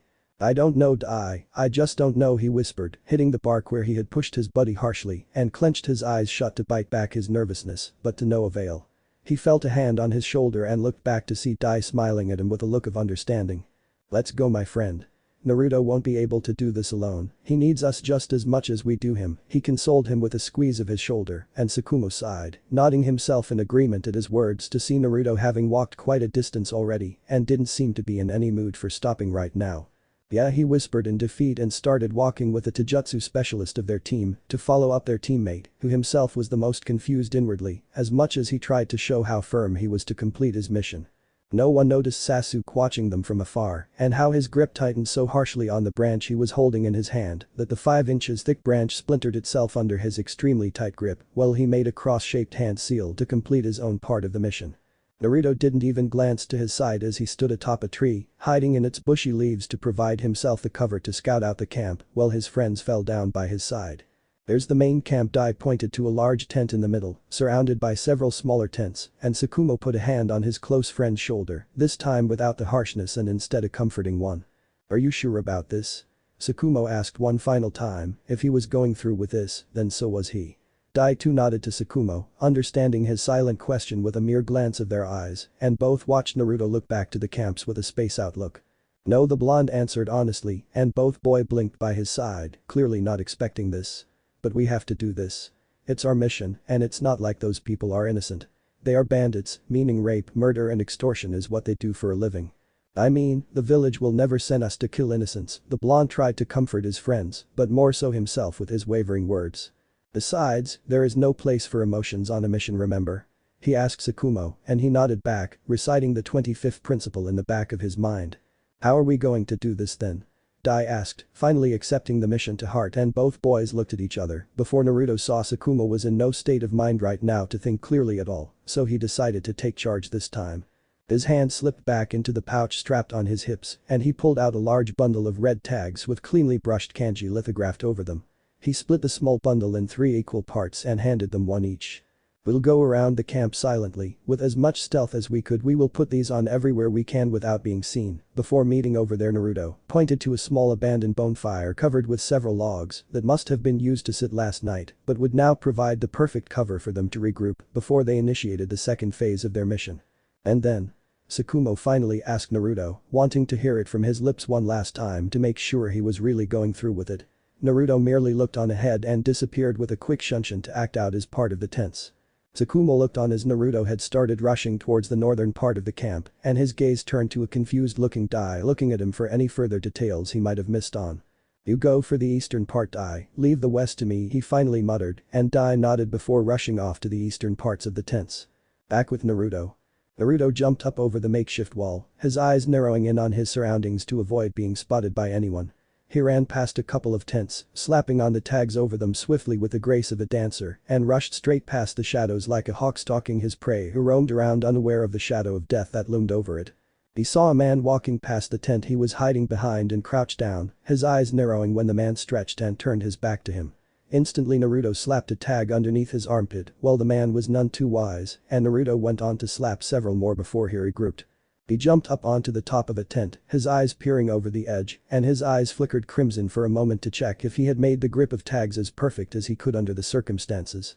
He had given them his own tags since, unlike normal tags, these were made by him and Mito herself and were a lot more concentrate than normal ones, which were merely used to make brushing burns or distracting foes in combat. These ones could take down normal-sized walls if need be, so he knew at least their deaths would be swift and painless. It was the least he could do for them. He slid down the tent quickly and ran past several tents to their meeting point in crouch sprint, dodging a couple of watcher on his way as he hopped over the log and jumped behind the 3-way cover, only to see Dai and Tsukumo hopping a moment later. "Alright, you guys done?" the blonde asked and got a nod from the both of them, and he nodded back. Peering over to see the tent they were looking to infiltrate being looked after by 2 guards standing at its front entrance. "Come on," he whispered, and both his teammates nodded, hoping out from their cover positions and following their teammate in the same crouched sprint as him, while keeping an eye around for anything and everything. Naruto reached the back of the tent and put his left arm over his shoulder to catch the handle of his sword and unsheathed it. The blade hummed softly, with the metal conducting the wind chakra its wielder was pushing inside it, and Naruto put its tip on the thick canvas that no normal weapon would be able to slice, but his sword sliced through it as if hot knife through butter. He made a U-shaped cut and lifted its helm. Dai slipped in, with Tsukumo following, and Naruto went in before checking they weren't being watched and stepped in, while letting the cloth drop down and look as if it had never been cut in the first place. The boy slowly walked in half a crouch, hearing the laughters coming from the middle, and intelligently decided to not go near there. Tsukumo grasped Naruto's shoulder and pulled him back in a makeshift room within the tent, only for him to see a laughing man walking past him, and both sighed in relief. They once more walked around, slapping around explosive tags in places where they won't be seen and find themselves their targets. "The SK guys die," whispered, stopping in front of a room and pointed in with his finger with a nod. Naruto and Tsukumo slid beside the edge to its entrance to see 6 people sleeping in there and the strong essence of liquor in the air. Tsukumo nodded his approval, and the 3 slid in the room quietly as a silent breeze of death. Tsukumo put his right hand above his shoulder and pulled out his own white blade with a soft sling, while Dai pulled out a simple kunai from his pouch, and the 3 took their positions by the bedsides of the 3 sleeping people on the left side of the room. The 3 on the right snoring away peacefully, unknown to them what threat loomed over their companions' heads. Tsukumo changed his grip over his blade to reverse-sided one with the 2 teammates following his example and doing the same with their own. Naruto put his sword above his target's unaware head, his long blade held with both hands over the man's neck, with its tip pointing straight onto his jugular. Tsukumo mimicked the blonde's posture, while Dai gripped his kunai in a reverse grip in one hand and put the other over its hilt for the extra force to make it clean and swift at the same fatal point on his target. Naruto's hands trembled in fright, his eyes widening at what he was about to do. A bead of sweat rolled down his right eye, completely unblinking, his gaze was straight on top of his target's peacefully unaware face. He gulped down a thick sob, his eyes watering, and he could feel his resolve trembling for a moment. "What am I doing? Am I really going to?" His thoughts trailed off when he saw his target's eyes flicker for a moment. "Ugh," was all he could whisper when he started focusing in on Naruto. Squelch. Naruto, on instinct upon seeing his cover being blown, pushed down to a knee and brought his blade down along with him. It went past its obstruction efficiently in his steel-like grip after years of practicing with a blade. Ai and Tsukumo, hearing the sudden sound, did the same on instinct and fear, with another couple of soft sounds of flesh-piercing ringing in the room. Naruto's eyes widened as he saw the man's eyes rolling in the back of his head, his body twitching a few times in soft gurgles before it fell completely limp and his left hand fell down lifelessly to his side. He fell down on his butt, his left hand was pulled up shaking like a dry leaf and upon the right side of his face. He traced it upon his numb skin and pulled the hand in front of his eyes, only to see it have crimson streaks upon it, and his eyes widened in horror. "I killed him," he chanted inside his head, over and over.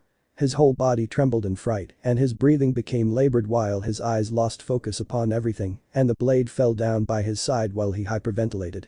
Ai and Tsukumo were in better conditions than their friend, but in their shocked states, they couldn't see what was happening to the blonde, while they still couldn't believe what they had done. Both had a thick scarlet fluid tracing upon their palms and looked at it horrified to realize they had killed someone. Naruto's sharingan flared to life, the 3 tomos in each of his pupils spun wildly, while they glowed with a new vigor and even more crimson than ever before. The last thing the 3 felt were 3 chops to their necks simultaneously before their eyes rolled to the back of their heads and they left the realms of consciousness. Outskirts a few miles outside of Konohagakure no Sato. A small bonfire was lit up in the middle of a clearing while a man sat down on a log boo outside. His trusted cigar dawned upon his lips while his eyes scanned the details of the scroll laid unfurled in his hands in the small light provided by the fire in the death of night. "So that's what you had planned, had they not gone through with it, Hatabarama?" The elder Sarutobi murmured to himself and glanced up to see his 3 genin sleeping in their sleeping bags under the shade of the stars, blissfully unaware of anything beside their forced deep slumber. His hand reached his forehead, rubbing his temples, he let out a small breath of exhaustion. Even if he hadn't done anything physically taxing, he could already feel the weight of his emotional drains starting to take its effect upon him.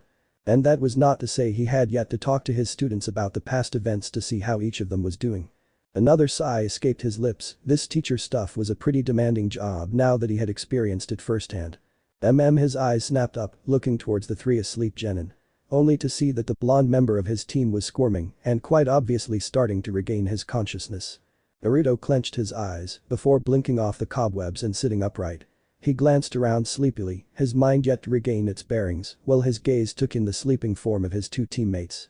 Instantly, in the blink of an eye, the events that had occurred in the past couple of hours came rushing back in his mind and he stiffened. Sasuke gazed into his baby blue eyes, instantly noticing the loss of shine in them as they suddenly became a bit dull in the flickering light of the flames. The blue eyes stared down upon the hands placed over his lap with a shameful expression now marred upon his face. Naruto, Sasuke called out, getting no more than a twitch of his ears to acknowledge he was listening and continued on undeterred. "Look at me, Naruto." He called again, this time his voice holding a newfound warmth and care in it that made him glance at his sensei shamefully before averting his eyes again.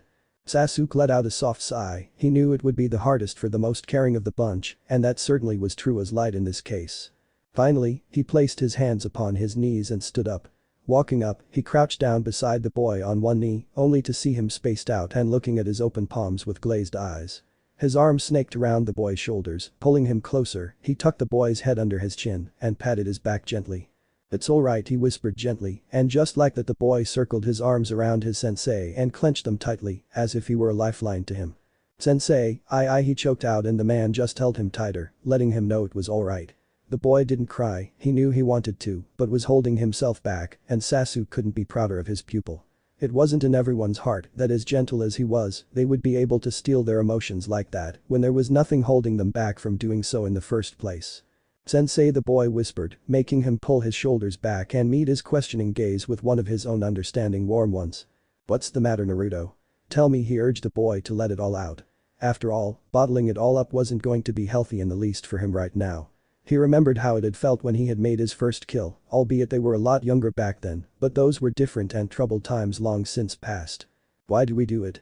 he asked simply, and as simple as those words were, Sasuke knew how important those were to his young mind and life. He pondered over all his years and the experience he had conjured up while he had been a shinobi to rack his mind for a suitable answer to sate the boy's curiosity. "It is just the way our world works, Naruto," he drawled out tiredly, sitting cross-legged and putting his chin upon his fist in a thoughtful manner. The boy had his eyes fixated upon his each and every word, taking it all in like dry sponge to fluids. "We kill or be killed. As simple as that." He spoke on, taking a long drag of smoke before letting it out, and watched the boy's eyes turn down in contemplation. He knew that his answer wasn't enough to sate those ever-curious eyes as brief as he had been. "It's this way. As of today we were responsible for the deaths of a few tenths of some common bandits," he explained, and the boy nodded. Feeling even worse at hearing those numerical statistics, but Sasuke went on paying it no heed. "Had we let them live, however, they would have murdered several times the people of their own count. And that isn't counting the small loots, rapes and several other vile crimes that are even worse than murder itself. By killing a few, you saved a lot of people today, Naruto," he explained in his ever-calm tone, and got a hesitant nod from the boy. A hand clasped his slumped shoulder firmly, making those baby blue pools look up into the stern onyx pools of his teacher. "Some people are just beyond saving, Naruto. That lesson is one I want to impart onto you right now, Naruto. You may try and save as much as you can with you have, but there will come a moment when you'll realize that some people are just beyond saving. When they cross that bridge or line, that is where you must make the hard decision and end it before they may or may not hurt some people close to you. That is what I've learnt over the years, Naruto. Remember my lesson well, child, for it may help you out in what awaits you in the future." His wise and warm voice spoke, while his palm found a way to the blonde mop of hair and rubbed it gently, only to smile when he saw the childlike spark of happiness return in his pupil's eyes, while he nodded back firmly. Naruto shook his head, wiping his eyes off the unshed tears, and sat down beside him. Both eating a little of what the instructor had prepared with the barest of supplies he had in his pouch, and the young one listening on to his teacher's stories from the past to take his mind off the past events and to impart him with some more knowledge that may come in handy for the boy one day. Till they finally decided to call it quits and went into the lull provided to them by the shade of the night and the stars up above. Next morning. Sasuke looked on at his genin packing up their supplies and clearing of all traces of their presence with a small proud smile. Tsukumo and Dai had taken it better than he had thought, a little tears on each other's parts after a talking to, and they were raring to go again, even though he could see the newfound seriousness and loss of innocence within their eyes. But it wasn't like it was unexpected, rather he would have been worried had they not had any repercussions whatsoever. "Alright kids, we are going to be taking a detour," he drawled out, making the three of them stop and blink at him in honest confusion. "Detour?" Tsukumo asked in a lost voice, getting another two lost looks and shrugs from his companions that told him they had no idea about this either. "What detour, sensei? Our mission is done, isn't it?" Naruto asked and got a firm nod of affirmative from his teacher. "Then shouldn't we head back and report to the village as is the procedure? Where are we going anyways?" He finally asked what was on each younger one's minds, and Sasuke nodded. "Yes, that is the procedure, but I had a secondary mission with a choice," he answered their queries, while further adding fuel to their curiosity-filled fires. "I could choose whether or not to take you with me on this one. Had you had failed the previous one, you would have had to accompany me without choice. But you all passed." He spoke, hopping off onto a branch and looking back at them with the glance of a single eye. "It is your choice, children, whether you wish to come with me or not. The things you'll see next will not be something you would like to see," he explained, and got his three subordinates a bit nervous at his chosen tone of voice. "You may very well return to the village, or you may follow me. Either way, it won't be held against you in the least. I'll be waiting for you by the river for 5 minutes. Those of you who wish to come, may come there. The rest may return to the village and we'll report in when I return, together. He drawled out and jumped ahead onto the next branch before repeating it quickly and disappeared within the foliage in mere seconds. What could he mean by not something you like? Dai finally asked and got a couple of nervous glances from his teammates, which were followed by oblivious shrugs. They had no idea themselves. I say we follow him. Tsukumo finally broke the small silence that had settled in between them and got a surprised look from his teammates. I don't really know, I mean after last time who knows what it may be. Dai drawled out pointedly and got a nod from Naruto, who was agreeing with him on each and every word. The eccentric genin looked on at his final teammate who still remained to answer to see what he thought. It was a silent conversation between them. Either they all went or none of them, that much every one of them knew. Naruto looked up onto the sky and let out a deep breath. He squinted his left eye when a beam of sunlight peered from within the tree and smiled, seeing a small bird flying over their heads. Let's go, guys. He finally spoke, getting a small smile from Tsukumo, who merely nodded, and Naruto clasped his green-clad friend's shoulder reassuringly. "Come on, Dai, let's go." He spoke calmly and all his nerves washed away, and their friend smiled himself. A moment later Naruto saw a small fire ignite in his friend's eyes and he gulped, trying to calm him down, but it was already too late. "Yosh. Let the power of youth explode," he exclaimed when, much to their horrors, he caught their wrists in his iron grip. Both knew what was coming, and before they could utter a word the pumped-up boy had taken off. But the mentor like rag dolls peering through the bushes. "Sensei. Let's go, we are ready." Sasuke heard a shout and rose an eyebrow when he turned his eyes to the source of said voice. His energetic student flew out of a bush with his two dizzy and leaves-covered teammates behind him. I blinked, seeing his sensei's amused gaze, and looked behind only to turn sheepish. His two teammates, dizzy as hell, were trying to shake off their cobwebs and cleaning themselves up from their youthful trip. He couldn't help but smile, seeing his three genins argue to each other as if the past day had lay forgotten and they were fine as long as they were together. "Idiots," he mumbled, hopping off the boulder he sat upon, and decided to stop their banter when he saw Tsukumo bonk Dai on the head as punishment and scold him as if he were a child and himself a teacher, while said boy was apologizing profusely for his youth. But he couldn't be glad or prouder that they had each decided to come. These three never ceased to amaze him, no matter the reason. "Alright, break it off, let's go," he drawled out and jumped upon a tree, not caring enough to see if the three were following, and sure enough they were. With quite fired up and determined eyes, that is. "Sensei, what's the mission?" Tsukumo finally let out the question that was on all their minds, and the elder Sarutobi said nothing for a few moments, pondering on his own decision whether or not this was actually a right decision for him. He glanced back, only to see their innocent and confused faces, and looked on ahead with a tired look in his eyes. They need it, they still don't know what they are going to be up against in the coming future.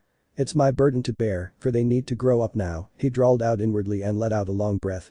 "We have another B-ranked assignment," he spoke up, finally breaking the tense silence.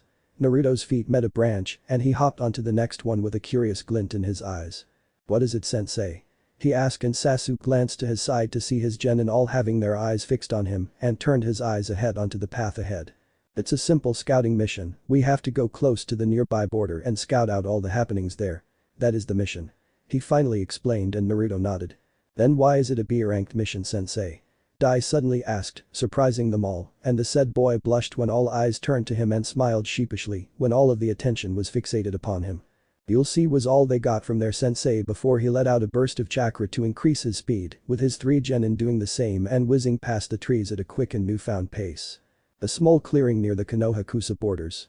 Sasuke halted his sprinting jumps through the trees and rose a hand, making his three charges do the same, and crouched down on their respective branches silently. I was about to voice a question loudly when he saw Sasuke placing a finger over his lips, signaling him to stay quiet, and peered over the small hole between the green foliage to see what lay ahead. Tsukumo and Naruto though narrowed their eyes when their ears picked up upon something coming from the front. Clang clang boom.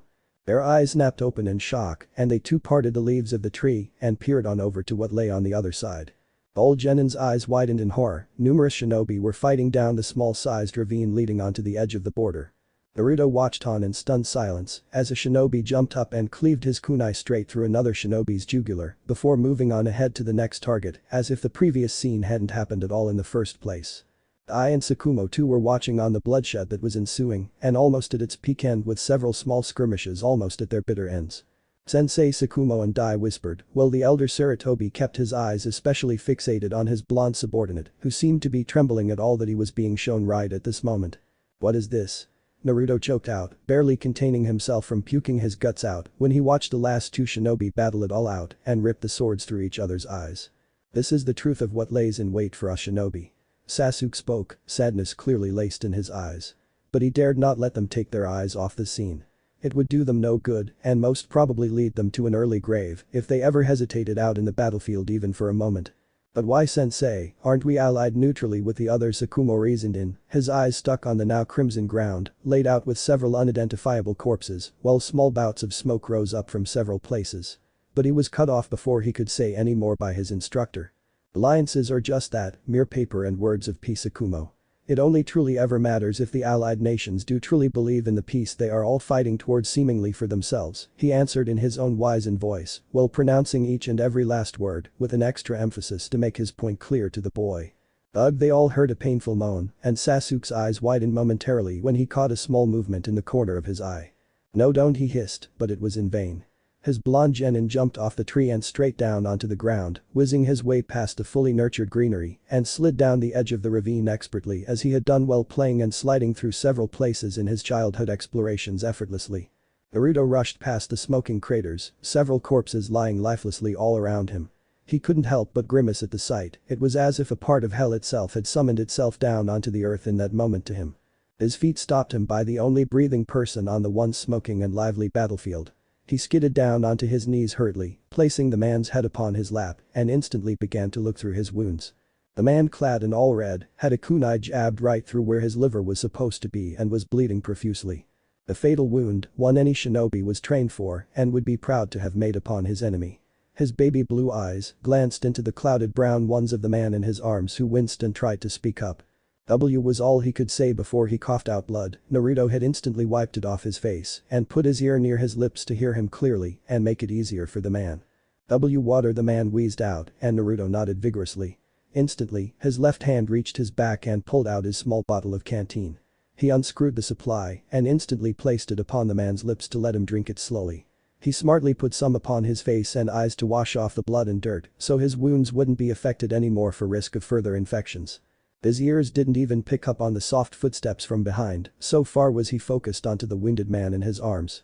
The man's eyes squinted slightly upon feeling the foreign liquid falling upon his orbs while he tried to blink off his cobwebs and his eyes began focusing on his savior.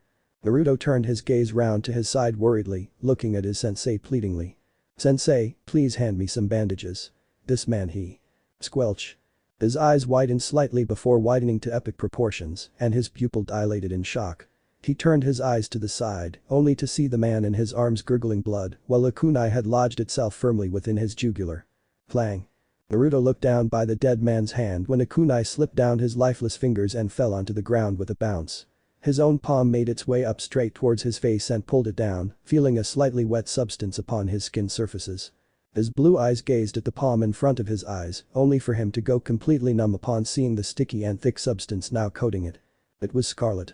His head turned mechanically to the other side, only to see Sasuke pulling down his outstretched hand by his side, as if nothing had taken place at all. Naruto finally looked down, onto the man's completely white and dead eyes that had rolled back lifelessly. "Why?" he asked in a trance, his mind not completely registering it, while the elder Sarutobi merely let out a long breath. "He was going to kill you, Naruto. It was either you or it was him. I chose the former," the sensei explained calmly, as if reading a simple weather report. "But why?" "He was dying, I was trying to help him," then the boy mumbled in his own lost and trance-like voice, not quite registering what had taken place just now as was indicated by his still dilated pupils. "Look at his headband," Sasuke spoke in a warm and comforting voice, while Naruto's eyes settled in on the red piece of cloth upon his forehead that had a stone symbol embossed upon it.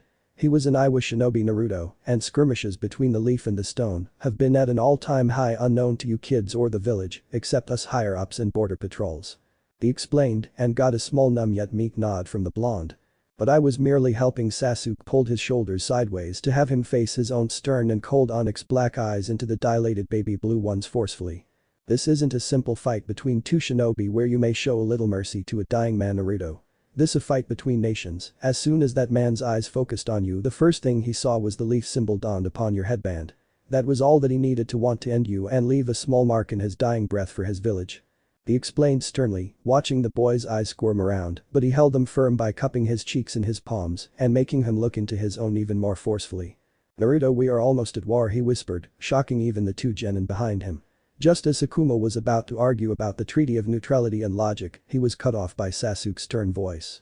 "The last few missions we have been doing over the past few months, just what were they?" Sasuke asked while glancing back at the strategic head of his team, who pursed his lips and jogged his memory back to the moments ever since they were a team. "We have been bringing by supplies stocked outside of the village into our secure warehouses from our nearby farming villages, occasionally a couple of inside village missions regarding some filing and," his words were cut off by Sasuke in between. "When does a shinobi village start to restock its supplies?" he asked, and Sakumo's eyes widened while his blood ran cold upon realization of the meaning behind his words. The instructor turned his eyes back to the blonde who was looking at him as if he weren't even conscious, but Sasuke knew they had to hear this to be prepared. "Look around you, Naruto," he spoke in but a soft whisper, while the blonde looked around the completely destructed grounds littered with several corpses and fumes of smoke from the aftermath of a small skirmish. "We are at the most tense situation with the other nations than ever in the past decade or so. The Hokage knows it, but is keeping tight-lipped about it to the civilians so as to not create any hurried reactions or destabilization within our walls. The higher-ranked shinobi know it too. We are almost on the verge of war, Naruto, and this is what it will look like when the final spark that ignites the flames shall be sparked." He spoke in a comforting tone, doing anything but what his voice had intended to do for the blonde. Once more he brought those darting and frightened eyes to look onto his own and slapped his cheeks gently to make them gain a bit of focus and concentration that they had ceased. "You are the one that worries me the most, child. Even now, as soon as you saw a man hurt you ran out, not caring in the least whether it was an enemy or an ally. You need to understand that not everyone will think like you, the world isn't what it seems. This is what will become of most of these lands in the coming time. You need to harden up, Naruto," he trailed off, seeing a small drop prickle the corner of those beautiful eyes and pulled him into his chest for a comforting hug. "Sensei," the boy sniffled before clutching his shirt tightly in his fists and burying his face into his chest in agony when he finally let it all sink in his heart and accepted the truths in it. "Kindness will only lead you into despair and finally to death in the coming times, children. This scouting mission was a choice I had to make, to let you see this or not if I believed you truly were ready. But I want you kids to be ready for anything, for I will not always be around when what awaits us is truly upon our heads. We will be short on manpower and quite possibly, me going with you on missions will be scarcer than ever before. So promise me that you will always be ready to do what it takes when the time calls for it," he asked seriously. And got a small nod from the sniffling boy in his arms and glanced back to see his other two students crying too and nodding in tears while wiping their runny noses before he motioned for them to come to him with an open arm. He coddled all of them in his arms, kissing their heads gently and breathing out a tired sigh while letting the three children know shinobi now, crying their hearts out in his arms. For what it was worth, he was glad to be their teacher, even if he was the one who had to make them see this. But he won't let them die just because they weren't ready or froze up on the field like the countless others who died each day out in the world. He loved these idiots too much for that. A few days later. Hanahagakure no Sato. The path leading through towards the great walls of the village hidden in the leaves could be seen upon the horizon by our favorite group of shinobis who had now taken a slow and serene walking pace to cover the rest of their distance in a comfortable silence. Sasuke couldn't help but notice how serious these four had become in the past few days, ever since their last scouting mission. It tore him up to not see them as lively as before, even if their antics returned a few times in between when they forgot all about it, it was still different from before. Their eyes were different than before. "Welcome back to the village, Sasuke-sama," the elder Sarutobi gave a curt nod to the gate guard as he signed his team in who stood silently behind him. He turned around, looking at the three curious eyes waiting for him to go on while they followed him in for the reporting process. "Not today. Go on home, you three, I'll take care of the report to the Hokage. Get some proper rest and sleep, you deserve it." His tone suddenly changing into a warm and fatherly one, he patted each of his genins' heads, getting small smiles from them before they nodded and walked off towards their homes. Sasuke watched them go and himself turned his eyes around towards the middle of the village, straight upon the largest structure residing there, and his feet started making way to his destination. Hokage Tower. Hokage Office. This time the Jounin instructor of Squad 7 didn't bother to use Shunshin to get to his destination, instead taking the classic way by feet and walked through the hallways of the tower while getting several smiles and nods of recognition from everyone around him. The receptionist at the table outside of the main office smiled seeing him come towards her. "Sasuke-sama, Hokage-sama is a bit busy right now, but if you can wait for a few minutes," her words trailed off when he walked past her without even noticing her presence in the first place. He raised his fist and gave a couple of knocks, only to hear an annoyed voice, stating he was busy from behind the door. "It's me," he stated simply, getting a moment of silence from the inside while he waited outside patiently and took this time to light up a cigar upon his lips. "Come in," came a tired answer from the inside, and he twisted the doorknob before closing the door shut behind him and left a gaping and baffled secretary behind him. His eyebrow rose in surprise when he saw Tobirama sit on the couch with a cup of tea instead of taking his usual seat while his eyes were closed. He pulled out a chair and Tobirama didn't even bother opening his eyes to look up at his guest and took another sip of his tea. "They did it," Sasuke spoke simply, taking the first initiative to break the silence that had befallen the room with his presence. "I see," Tobirama replied, taking his last sip and putting aside his cup to focus all his attention upon his friend. "All of them?" came his question straight after the first one and got a simple nod from Sasuke. He hummed in thought, taking in the man's reply and running it through his head before giving a tense nod. "Very well." Tobirama spoke curtly, making his friend put down the written report contained within a scroll being placed upon the scroll holder over his desk. "Don't give them any missions for a week, I request." He was cut off in between his tired plead when Tobirama raised his palm to make him fall silent. "I'm not going to," his ever stoic voice stated matter-of-factly, while Sasuke merely raised a curious eyebrow. Tobirama stood up, walking to his desk and pulling out the last drawer within his desk that contained some scrolls and pulled out one of them, throwing it to the elder Sarutobi who caught it deftly within his palms. "What's this?" Sasuke asked, flipping the cigar in his lips to the left side in order to get a better view of the scroll that held the seal of Iron Country placed upon it.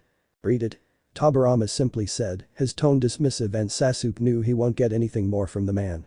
Tobirama walked to the window in his room, his hands held behind his back while he gazed at the village he had sworn to protect with stern and stoic eyes.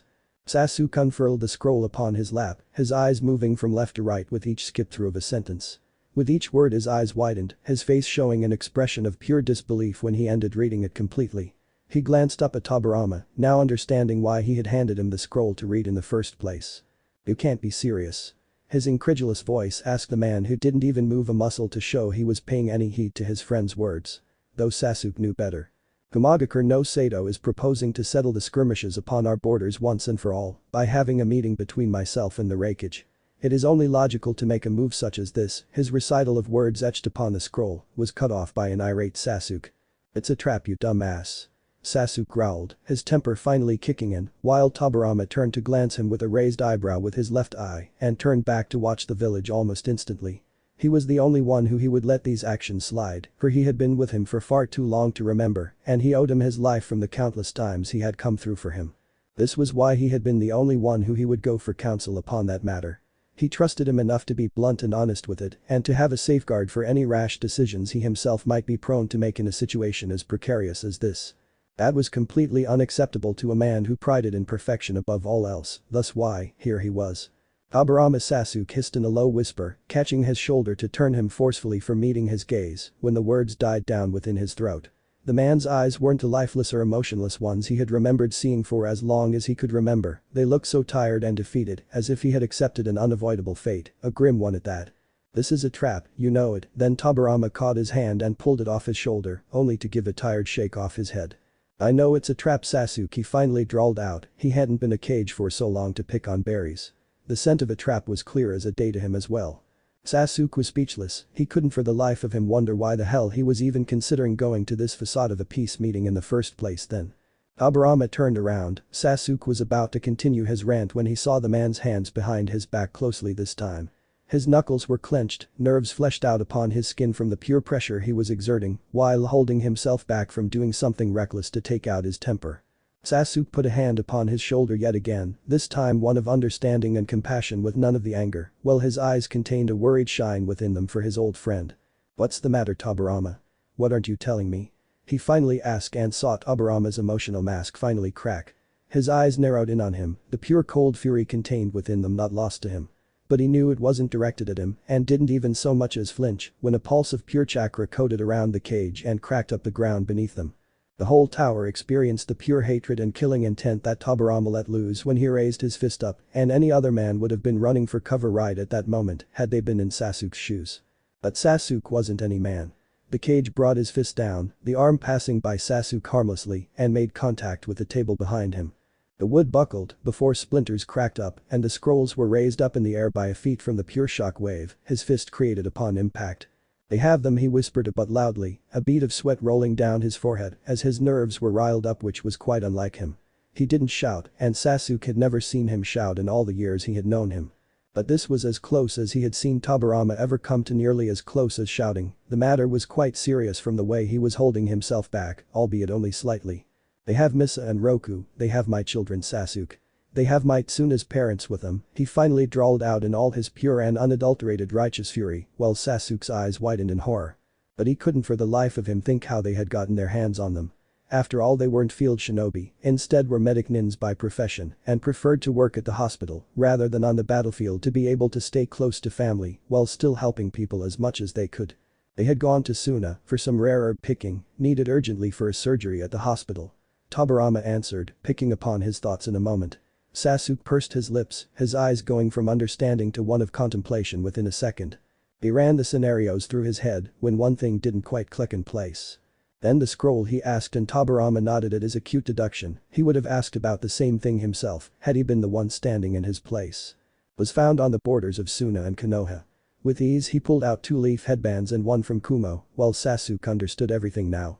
It was a missive to draw him out. This in itself was an act of war which could be taken as a straight threat to the cage and to Konoha if this should ever be heard by the Shinobi Council.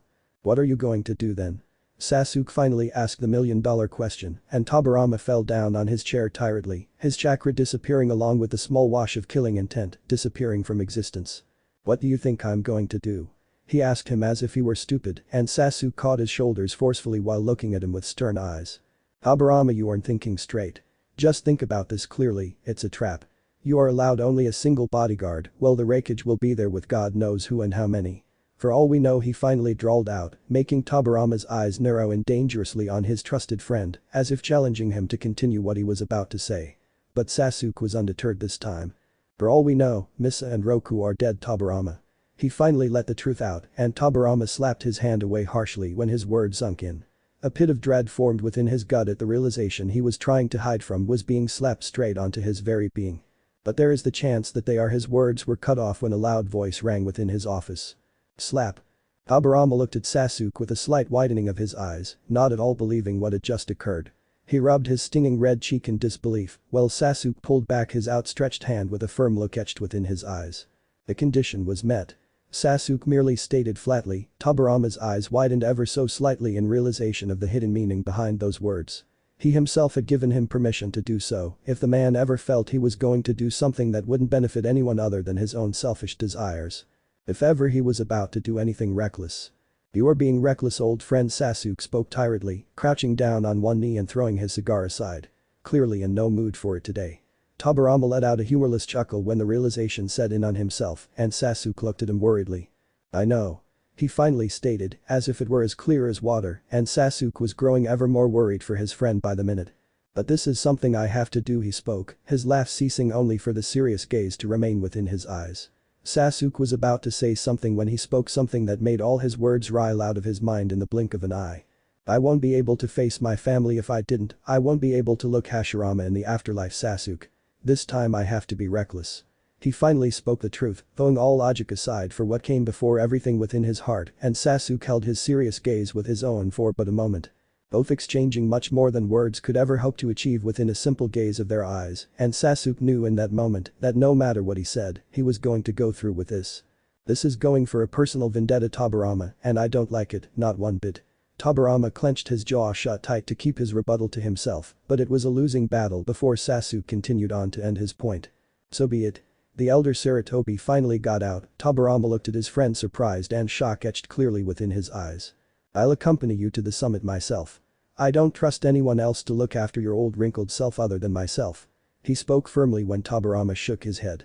"I want you to act as the cage in my stead, should anything happen to me, Sasuke." His words were cut off when he saw the stern look his friend provided him with. "You aren't going to die now, that is a fact. We have far too much to live for than to throw it all away by taking the easy way out and die on the people who look up to us. Install a state of emergency, hand your powers over to the Shinobi Council until we return to make you take back this chair. Tell them of the summit, but keep the abduction to yourself. They don't need to know about it quite as of yet. We will come back, Tobirama. I don't feel like dying right now." he stated flatly, but those words moved Tobirama than any other could ever have. The spark of life returned within his eyes in a second. His hand raised and clasped his old friend's hand firmly within a manly shake to test their strengths in an airborne arm wrestle, just like they used to have some in the old times. Their nerves bulged and muscles became defined, while both let their lips twitch upwards in unison. Till the end, then Tobirama spoke up, getting a firm nod from his friend. Till the end, old friend. But it is far from the end right now, he spoke sternly to make his point clear as a bell, and Tobirama gave him a firm nod in affirmative. We leave the day after tomorrow. I'll inform the council of this new update tomorrow. The Kage replied, and Sasuke nodded his own affirmative and turned around to leave while popping in a new cigar upon his lips, now that all was out of the way. You do that, I'll inform my team of our absence then, his voice muffled from the stick in his mouth, while it suddenly died out with a hiss of steam as soon as he lit it up, only to glance back in annoyed glare at an amused Tobirama, who had his arms crossed with a raised eyebrow that looked as playful as one you could get from the stone-cold Senju. Those things will kill you one day, he pointed out pointedly, and Sasuke chuckled with a humorous nod. But not as fast as you would, you accursed Senju, he retorted back equally playfully, only to get a slight smirk from Tobirama. Now go, before I take you in for insubordination to your cage, Tobirama's dismissive voice retorted, not to let him have the last word in this time, and Sasuke merely disappeared in a small flicker of flames a second later. Tobirama's eyes landed upon a map of the elemental nations placed within the glass of his desk, and he couldn't help but think how many times he would be seeing this when the inevitable was finally upon them. When war was upon finally them. Hanahagakure no Sato. Time skip 2 days later. Clink clink clink. The sound of metal clinking with metal rang throughout the Hokage office, the sounds ringing off, while Tobirama Senju put on his battle armor over his usual black and blue clothes. He hadn't worn it in quite some time now, not that it made him feel any better wearing it today. But desperate times called for desperate measures. And he wasn't taking any chances today. He went for his hip pouch, strapping it onto his back and rolling up the bandages upon his thigh for strapping the leg holster. Finally, his palm rested upon the bladeless hilt of the Raijin no Ken. He picked it up, looking at it sadly for but a moment before sliding it back and clicking it in its own personal holster wound upon his hip horizontally across his back. He wasn't a man to shy away from a challenge to a battle, not that he was careless enough to charge blindly like a headless chicken into an ambush in the first place like he was going to do today. But the stakes he had been dealt today had been far too high, for even if the slightest chance of his children returning to safety rested within his reach, he couldn't afford to lose it no matter what. Not today. Not ever. You ready?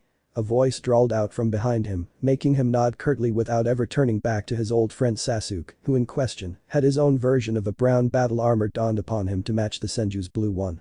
Tobirama put down his leg, turning around to face his desk again, while placing the faceplate with a leaf insignia on his forehead that matched the one Sasuke donned, and both nodded to each other in unison.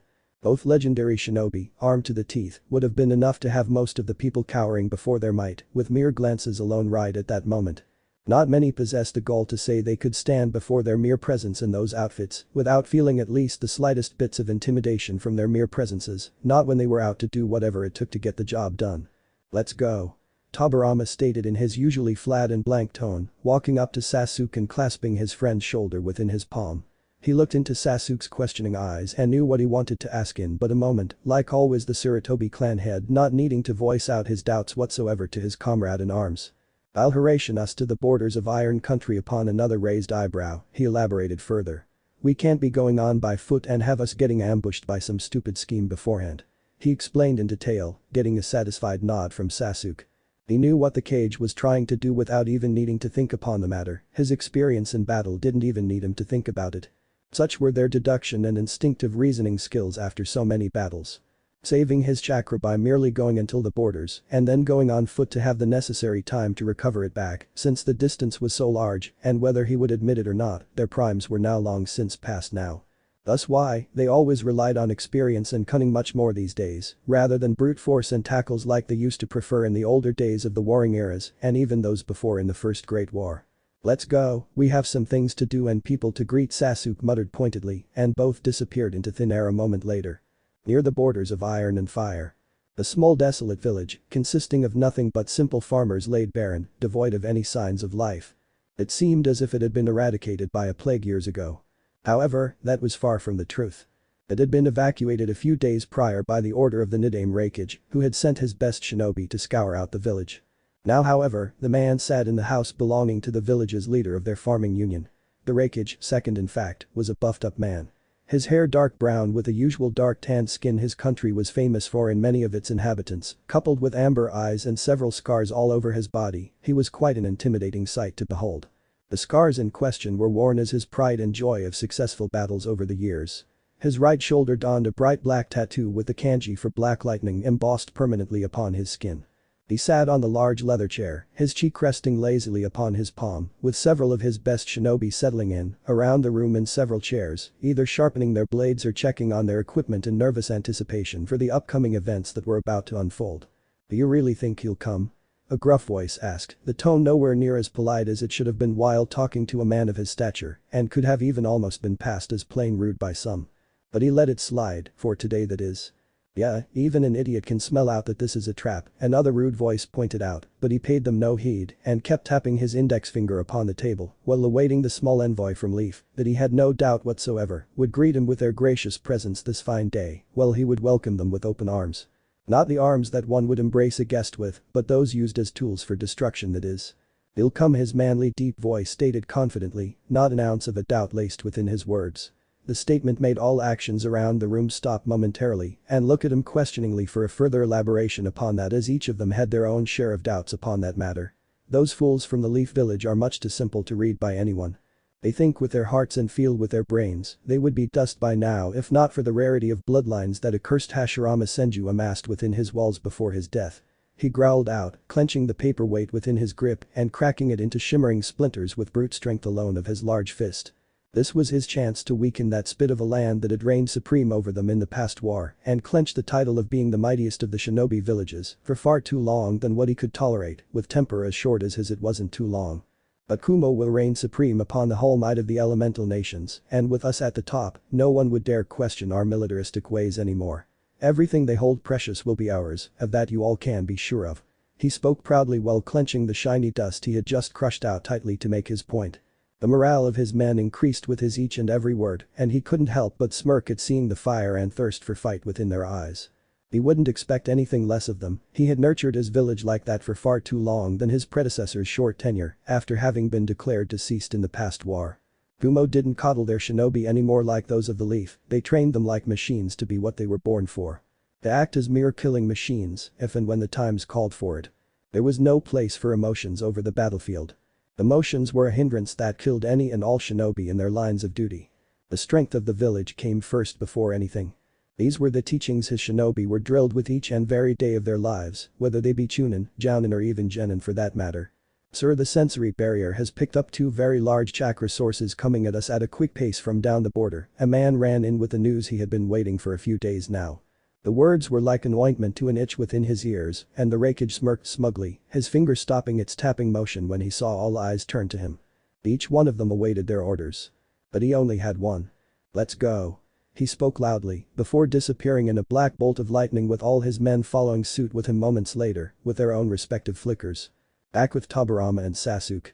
"Do you sense anyone, Tobirama?" "We are almost there," Sasuke asked in a hushed calm voice, hopping off another branch to the next, making the stoic Senju stop abruptly and raise his hand in a half ram and seal while closing his eyes to concentrate. His senses expanded in a second, and just as he had expected to, chakra signatures started getting detected one by one like little beacons in a widespread grid he was scouring with his senses.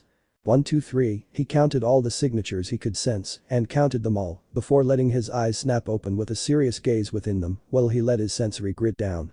Sasuke looked at his friend expectantly, awaiting his answer with a clam-patient gaze, and nodded back when the man gave an affirmative nod to let him know he had indeed sensed them out. 15 chakra signatures, elite Jonin at the very least, and 3 chakra signatures cage level, he stated flatly, and Sasuke let out an appreciative wolf whistle when both men crossed their arms silently, in unison. They aren't taking any chances, eh? But what about Misa and Roku, you feel any of their signatures around? The elder Sarutobi questioned, getting a negative shake of the head from Tobirama. Not yet, maybe they are holding them in a place that has their chakra suppressed. Tobirama muttered in deep thought, making Sasuke look at him worriedly with a hint of sadness within his eyes. He wasn't as optimistic as him right now, 2 pure-blooded senjus within Kumo's grasp. The idea itself left only 2 points to be considered within his seasoned and veteran mind. Either they were holding them in their midst to use them and gain intel out of them as they pleased. which he didn't think they would risk for the fear of Konoha invading some way to get them out and let such a surgical attack take place upon their walls by a threat at such sensitive times no less. Or they had done what he thought they had. Filled them and lured them into a trap to get rid of them and lower the Leaf's morals by cutting off the head that lead them all and get them an advantageous position at the brink of war. This was what any militaristic village like Kumo would do. Then there was the third and least hopeful solution that Tobirama was clinging his hopes to. That they had been kept hostage to be used as leverage against them for some reason, which was the most volatile of the options for anyone to take.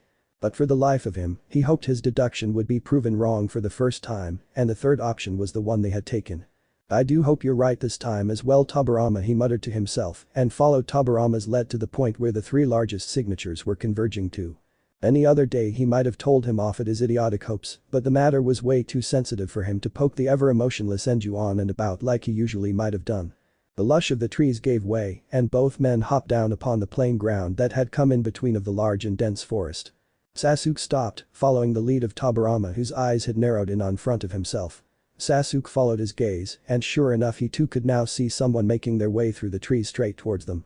Sasuke was surprised when he saw the Nidaime Reikage himself jumping down from the foliage that covered their gaze with two of his jounin flanking his sides. But that wasn't what perturbed the elder Sarutobi. It was the expression that was cemented, almost plastered upon the lightning shadow's face that baffled him to ends. He held a warm smile. "Hanahagakur no Sato. You didn't have to pay for that, you know." Tsunade mumbled, taking another lick from her snow cone while she walked down the streets of the Uchiha clan compounds with her usual chirpy smile etched upon her pouty pink lips. Her hazelnut eyes turned to the side only to see a hand making its way towards her face before it poked her forehead just as usual with a small tap of his index and middle fingers in a gentle touch. She couldn't help but scowl seeing that same calm smile she had seen all but 100 times now gracing his own lips while she childishly rubbed her forehead with her free hand. She would have chortled down a reply for that annoying habit of his, that is, had she not been too immersed in her mint-flavored cone in her hands, courtesy of some mindful grace from her baby blue-eyed companion. "So what are we gonna do today?" she asked in her ever-curious voice, in between her licks of her now half-gone cone. Naruto's face turned to one of contemplation upon hearing her query. His hands that were already dug deep in his pockets dug even deeper, his head turning up to see the calm blue sky, with just a single white cloud hovering in the clear day. Tsunade watched on in innocent curiosity, his face showed her he was thinking hard and would come up with something awesome. "Oh no," he finally replied, a helpless shrug marring his shoulders. She did the only thing she could. She sweat dropped. "Hey," she mumbled, looking on ahead and continuing on her job to devour her treat. She wasn't in the mood to blabber on and ruin their alone time on such a beautiful and serene day. "Yosh." A voice boomed behind them and Naruto sighed tiredly, already knowing what it was that was coming for him. Tsunade turned around, taking her final bite of the cone and throwing the tissue aside, only to see a green spandex, orange scarf and leggings wearing genin heading straight for her. She slapped her hands together with a grin, making Naruto take a step back while gulping softly at that devious two-faced grin he knew all too well. The Kunoichi cocked her fist back, the green monstrosity heading straight for the two, flashing her a dazzling smile with open arms to embrace them both in a blissful hug. Bam. I rocketed back where he came from as soon as her fist made contact with that sparkly smiling face, and Tsunade clapped her hands cheerfully. "There, that takes care of that. I've told him not to hug me like that," she chirped up in a chipper tone, and it was Naruto's turn to sweat drop at her words. He had no intention of incurring her wrath upon him, so he did the intelligent thing. He started poking the unconscious Dai with a stick. This was apparently the scene Sakuma walked into. A happy and smug-looking Tsunade, an unconscious Dai mumbling about youthful Kunoichi in a dizzy state while Naruto was poking him with a stick. He smiled, had he been someone else he might have been surprised, but these were his weird friends that he couldn't get enough of. So he began poking Dai with a stick too to join his friend in his youthful endeavor. "Boy. Dai, come on man, wake up." Sakuma shook him awake roughly. The boy in spandex blinked and blinked again while his eyes tried to regain their focus. "Yosh. Such youth." He boomed and both his teammates winced clasping their ringing ears. "You truly are the epitome of youth, Tsunade-san." He boomed making the cheeky girl giggle in affirmative at his words. "Boy Dai, what were you rushing towards us for?" Naruto asked, once more making the boy blink innocently before his eyes widened in realization. He caught Naruto's shoulders, who had a feeling of foreboding that this wasn't going to end well for him. Like it was anything new. "I have found myself a new youthful teacher, Naruto." The boy spoke in a serious tone, and all genin surrounding him rose an arching eyebrow at his words. Even Tsunade crouched down by their side and looked on at him in pure curiosity. "The Taijutsu master you were looking for, Dai." Tsukumo asked in a skeptical tone and sighed when the boy gave him a thumbs up, coupled with his dazzling smile. Yes, Tsukumo, I have finally tracked the man down once more. The boy's voice was gravely serious, unlike his usual self, showing them just how much it meant to the boy. His friends couldn't help but feel happy for him. But he has refused to teach me anything. He says I'm not worth teaching anything, the boy whispered, his voice downtrodden while he looked on at his lap with a saddened gaze. What? But why would he refuse you? This time, it was surprisingly Tsunade who had voiced the question out loud. The boy let out a loud sniffle, his eyes shimmering heavily, and both Tsukumo and Naruto looked ready to kill that bastard of a man who had broken up their friend. No doubt he must have said something really bad. He said I was unyouthful, in fact I had no youth at all, he sobbed thickly, not noticing his teammate's face faulting behind his back. Tsunade giggled happily, patting his head like she did with Kiara to make him look up at her tearfully. So what? You go and show him what you're made of. She cheered him on, though her smile did turn a bit nervous seeing a new flame, literally in fact, ignite within his eyes. Yosh. He boomed, going in to hug the girl who had fanned his flames of youth so much with merely a few words. Plump.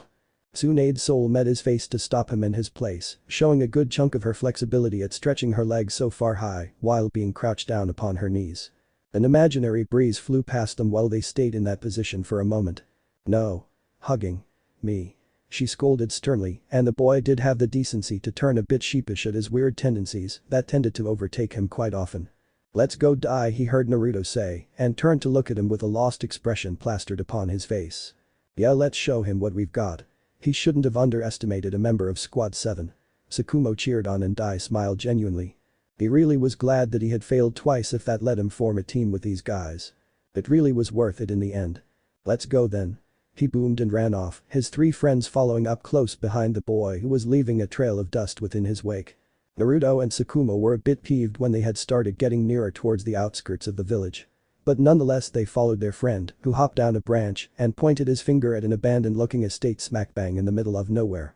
This is the dojo he uses, guys. He got 3 nods from his companions who started making their way to the dojo's entrance.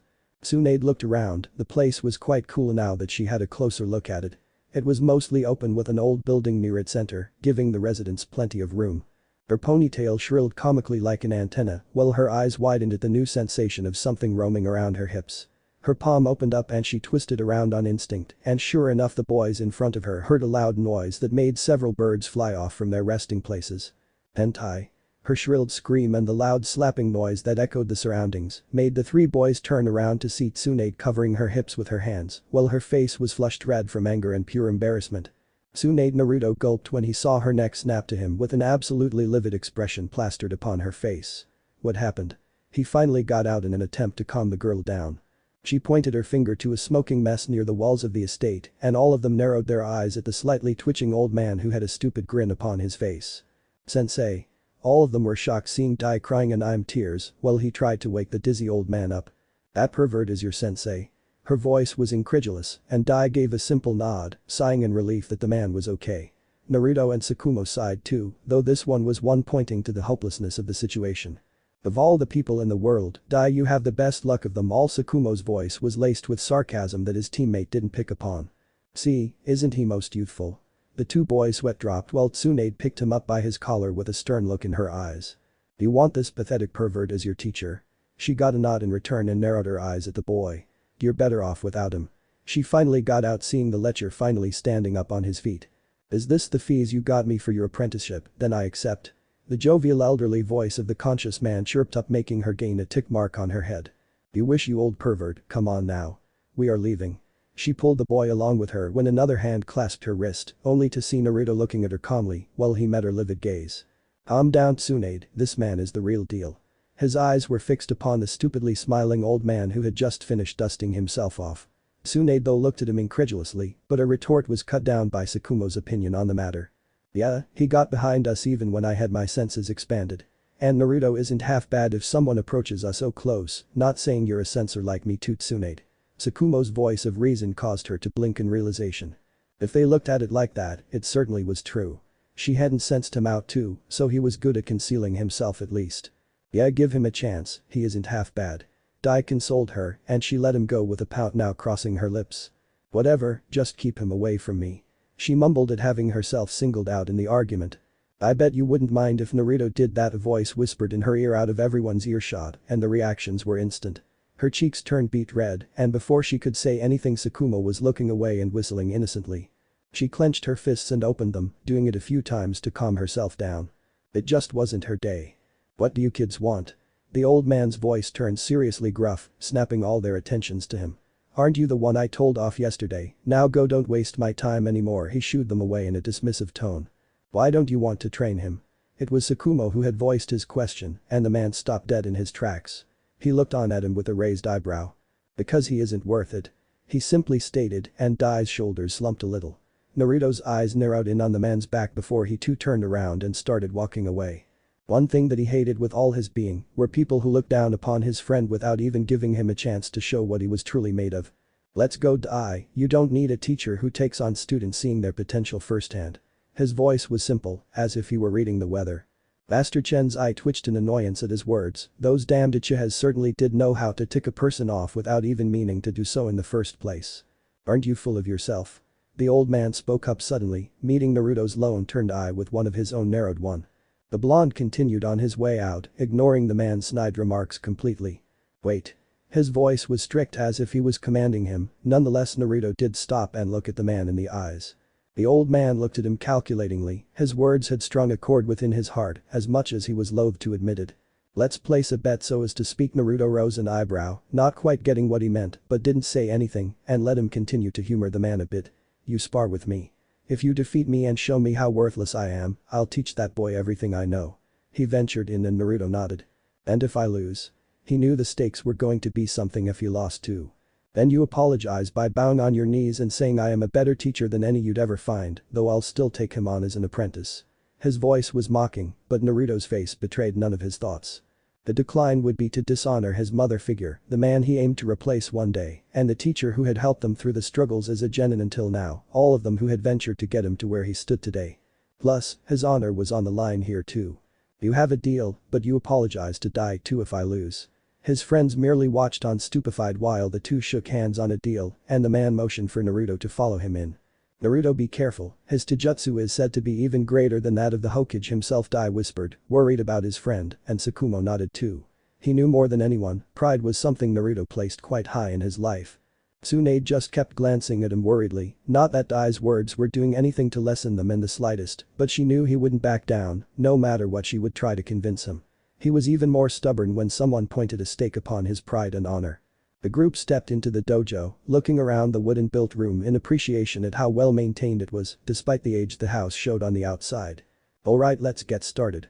The man spoke up joyfully, throwing aside his shawl cloth he had draped upon his shoulders to make them see his simple kimono, with brown matching pants and wooden kabuki sandals upon his feet. Naruto simply unstrapped his sandals to take advantage of some tiptoeing maneuverability in the shiny floored confines of the dojo without having his sandals to slow him down. Having already been in a simple white t-shirt and blue pants, he didn't have any need for any further tinkering than that. He hadn't expected to fight on their day off, but now he was quite sad at having to ruin these clothes here. His thoughts were broken off by the voice of his competitor. The rules shall be quite simple, you land a single clean hit on me, and you take a win. You have till the sun goes down the horizon to achieve that feat. The man's joyful voice spoke, shocking the four to their cores. You can't be serious. Tsunade asked in disbelief, but the man just smiled at seeing Naruto's narrowed and accusing eyes. That's 9 hours, you seriously expect him to not even hit you once? Sakuma too was stunned at the confidence or blatant stupidity the man was spouting from his mouth. No matter how strong his taijutsu was, Naruto was no slouch. And that wasn't to say how lethal he could be if he decided to let out his sharingan in battle that he all but avoided on any fellow villagers if he could. We'll just see at the end of the day, now won't we? He mocked them even further and Naruto's jaw clenched shut. He spread his feet apart, his arms loosely in front of him to enter the first kata of the Uzumaki taijutsu style drilled into him by Mito. It was a defensive style, only to be coupled with ninjutsu or especially with seals, if the user was proficient enough. He wanted to scout out if the man truly was as dangerous as Dai really believed him to be or was just blowing off hot air at nothing in particular. His eyebrows shot up seeing the man's weird stance though. His left leg was raised up in the air while he stood on his right toes, all the while his right arm lay lifelessly by his side with his left in front of him in a hitherto motion, taunting him for the first strike. Is he mocking me? He couldn't help but think, seeing the man putting a couple of his limbs to rest, just to show him how utterly worthless he was in his eyes. "Come now, what are you waiting for?" The elderly man taunted further, and Naruto wasn't one to waste his chance of such a loosely held stance by his opponent. His body shot straight for him at blazing speeds, his eyes focused only on taking that overconfident man out for the count as soon as possible. He jumped up, twisting around his right leg. He made a roundhouse kick for that lifeless arm he held by his side, but the man saw it coming from a mile away. His left palm came to intercept his kick, catching his calf within it with a slap, but his arm didn't even so much as give a slight vibration to show it suffered some impact. His hand squeezed his captured leg, and Naruto winced in agony at the vice grip that felt like some iron clippers had clasped him at the moment. He twisted his body upwards, raising his torso to his level to launch a punch straight at that wide open and lifeless shoulder that he wasn't looking to using anytime soon. Master Chen merely hopped a bit aside to let it pass by him harmlessly in a slick motion and made Naruto overreach far more than he had intended to, though it did cause Chen to loosen his grip upon his leg. Naruto seized the moment and crouched down on the ground, ignoring the pain in his leg to swipe in a circle with his other leg to take the man's foot from under him. Chen once more hopped up a bit, deliberately waiting for the right moment and pointed his thumb down to land on Naruto's leg. The blonde's eyes widened in agony upon feeling all his weight being concentrated on a single pressure point of his leg, and he pumped up chakra to it to lessen the pain, while enforcing it even further to withstand the brutal assault upon his calf bone. He clenched his eyes upon feeling the pressure increase with a sudden piercing of chakra upon the point of contact, but the momentary loss of sight costed him dearly. He barely saw the incoming soul for his chest and crossed his arms across it in a crossguard to take the full impact. A burst of chakra coupled with the man's inhumane strength launched him back, rocketing him straight to where his friends were sitting as spectators. Tsunade and Sakumo moved aside on instinct to see Naruto rocket past them and straight into the wall behind them with a bang. "Naru!" Tsunade's worried shout woke Sakumo from his stunned stupor, and he too rushed towards his decommissioned friend, who let down his crossguard slowly. Naruto looked down at his stinging arms with a slight wince, which most probably contained some cracked bones, but nothing lethal, since he had enforced them with chakra beforehand. But for the life of him, he couldn't get them to stop shaking like dry leaves. Such brutal strength, he hadn't ever faced such a brutal physical attack before in his life. Tsunade's soft hands clasped his forearms within them, while they glowed a light green, showing their sheen of medical chakra flowing within them.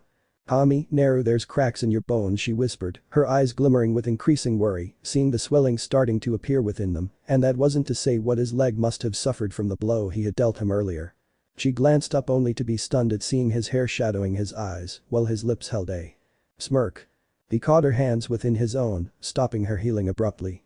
She tilted her head to the side, only to meet the side of his gaze. Which weren't their baby blue counterparts they were a moment ago. "I'm fine," he started, getting up, only to be pulled down by the girl who glared heatedly at him. "You're not fine. Those are hairline fractures, Naru, you shouldn't fight with them, or you may complicate a simple swelling even further," she admonished the boy who had his eyes fixed on the old man behind her. She bit her lip seeing he wasn't even listening to her, even though she was lying a bit about his arms. But that man was too strong, she could see he would thrash if he went along with this, he would lose and be beaten in that bed at the same time. "Suna, let me go," he removed her hands forcefully from his wrists. She wanted to stop him, but Sakumo pulled her back and shook his head in negative, telling her to let it go for now. Naruto cracked his neck, rubbing his arms to stop their slight shaking, only to see his opponent holding an amused smile upon his face. "You coming back for more? I didn't take you for being an idiot," he mocked, which had no effect whatsoever upon Naruto, causing his smug smile to slip a bit. The boy was as calm as they came, and he couldn't help but loathe that unreadable calm expression upon his face. The blonde wasn't even deterred, not in the slightest, from his previous assault. Naruto rushed him in a blur, not wanting to give him any more chances for a strike. His right fist went for his chin, for which Chen only leaned his head back at the last possible second. His left fist followed up while he tilted his head to the side to let it pass by him harmlessly. Naruto swiped his right arm to cleave the man's head off, but he hopped back to make some distance between them, but Naruto was having none of it. He jumped forward, once more giving him a roundhouse kick to his cheek, which he once more caught in his palm. His sharingan flared, seeing his arm muscles twitch to indicate he wanted to twist and sprain it before the man had even made a move himself. He followed up with his left leg, snaking it around the man's neck and pulling himself up to sit atop his shoulders in a flexible maneuver. His fingers clasped each other to make a double-handed fist above his head that he started bringing down towards the man's head and ended once and for all. But Chen, as if someone had ripped out his spine, fell down backwards like a snake, causing Naruto to stumble and fall from his shoulders, to dodge his left elbow by a hair's length from his cheek, and roll back to maintain some distance. Chen was quite impressed at the boy's skill, even though he still had quite a ways to go before he could beat him head-on in a fight. He wasn't known as the best Taijutsu master in the elemental nations for nothing. But his eyes widened when Naruto stood up and changed his stance completely. His legs straight and wide, with his arms diagonally straight towards the ground with open palms facing Chen. The interceptor fist. Naruto crossed his arms in front of his chest, opening them and dropping down in the first kata of his unique style. He was wasting chakra by enforcing his limbs to endure the man's brutal assault with a defensive style, not it was time to go on the counter-attack. Anyone else would be troubled, but with his sharingan he could predict and dodge the man's attack while exploiting the holes in between their bouts, increasing his chances and time exponentially. As much as he liked the Uzumaki stance, he was no Uzumaki, nor was he a Senju. He didn't have their unnatural reserves or physical stamina to go defensively with huge chakra outputs for hours on end. But he was an Uchiha, and his instincts were still unrivaled. Chen's right leg made contact with the floor, while his left arm sprung up to life, which made Naruto smirk. The man was now taking him seriously. "Tsukumo, what's that stance? That isn't what Mito bought." Autumn. Tsunade tugged his sleeve, only to see Tsukumo intently looking at the fight and barely paying attention to her words. "Yeah, Naruto hasn't used this since our first spar in the academy. He changed it completely after that, but I guess he was mastering it on his own in the meantime, along with the one Mito-sama must have taught him." He surmised his own thoughts, while Dai couldn't help but look in admiration for his friend. To think he had been mastering not one, but two stances was a feat in itself. And on top of that, he was showing off his secret moves just for his sake. Such youth. All the more reason for his plan of making him his rival to come to fruition sooner than later. Chen rushed in first this time, his arms blurring in to make painful strikes to Naruto, who now, much to his added surprise, started deflecting them efficiently, as if he were a completely different person from a moment ago. But even he had to admit the man was something else. There wasn't even a single opening in his completely lucrative stance that he could exploit, and that was saying something against his eyes. They exchanged blow after blow, neither giving the other to lash out with Naruto, now coupling his sharingan, chakra enhancing to withstand his blows if he missed a dodge, and increasing his speed as much as he could, was able to stand toe-to-toe with a man rumored to have taijutsu prowess even greater than those of the 5 Kage. A few hours later. Naruto was on his knee, his hair shadowing his eyes, while his breathing ran ragged with sweat dripping from his face like water. Chen smiled, a genuinely happy smile at having had such a good fight with a child who had truly done his ancestors proud by coming as far as he had with a long since thought forgotten style that people didn't even talk about these days. "Naruto, stop it, it's enough."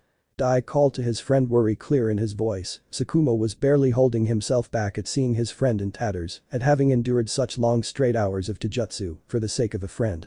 Naruto's hand made its way to his hair, waving them to shake off his blood rush and sweat, and looked up with a smile. His sharingan was no longer active, not having the chakra to keep it active any longer from the large bursts he had been letting out in between their exchanges to gain a slight edge. But the man hadn't given in even in the slightest. The last hour had been brutal, with the man finally pushing him back with offensive since his endurance was giving in upon him. Had it not been for the stamina training Mito had made him go through, he would have hit the floor unconscious 2 hours ago. "Had you gone all out, you might have landed a hit, child." Chen's voice was warm, containing a hint of pride, making Naruto smile tiredly.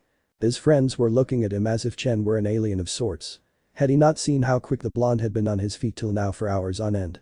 "So you noticed?"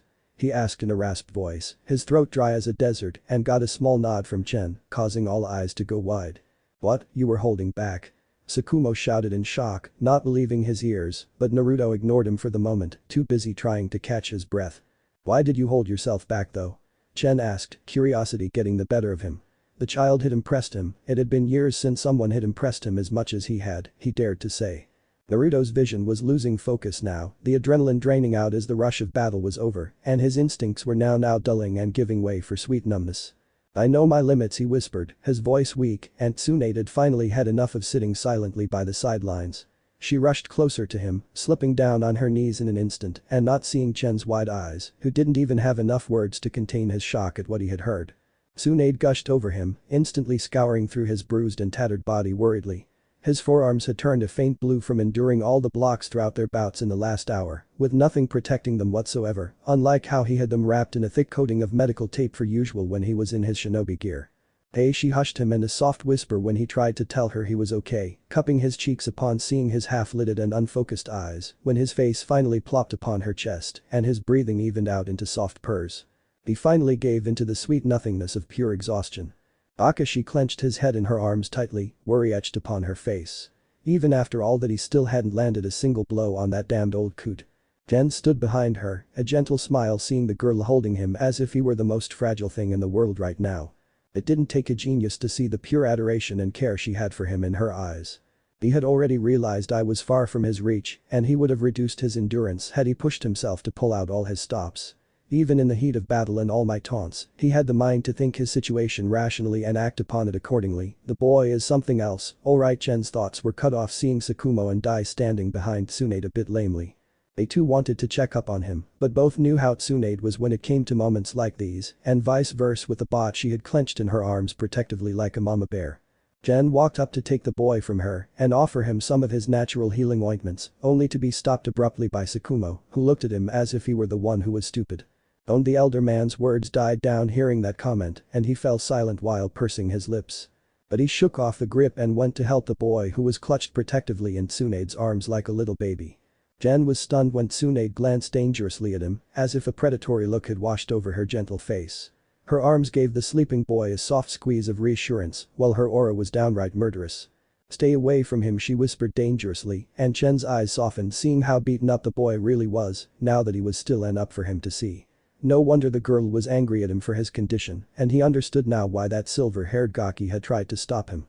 She truly would have lashed out had he taken even a step closer to her, he had no doubt seeing the pure and unadulterated fury within her eyes. Senjus and Uchihas were rarely angry, truly angry. But when they were, the wisest choice was to stay out of their way no matter who they were. Hashirama and Madara both had left two historical instants upon the world to show them what they were capable of if ever pushed into a corner. And Kami be kind, the world still shook in terror upon remembering those two events in their lives. Their bonds were deep ones indeed. Tsunade loosened her grip on the boy in her arms and turned around, letting him lean on her back and picked him up piggyback style with a hop. His cheek rested gently upon her shoulder while he slept like a log and would probably do so for a while now. She looked back at Tsukumo and Dai apologetically for leaving like this, who smiled understandingly and nodded, already knowing she wanted to apologize for leaving like this. But they couldn't blame her for it. The two boys followed suit and started following her out, having nothing remaining here anyways. Come back tomorrow for your first lesson, Chen's gruff voice made them stop mid-step before they continued on. And I'm sorry for my behavior to you. He mumbled, clearly a bit embarrassed at having to do this.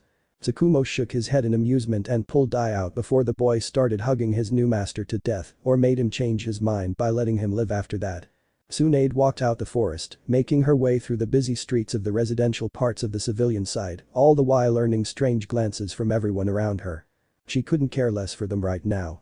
Her feet took her to the only place she could think of right now. Uzumaki clan compounds.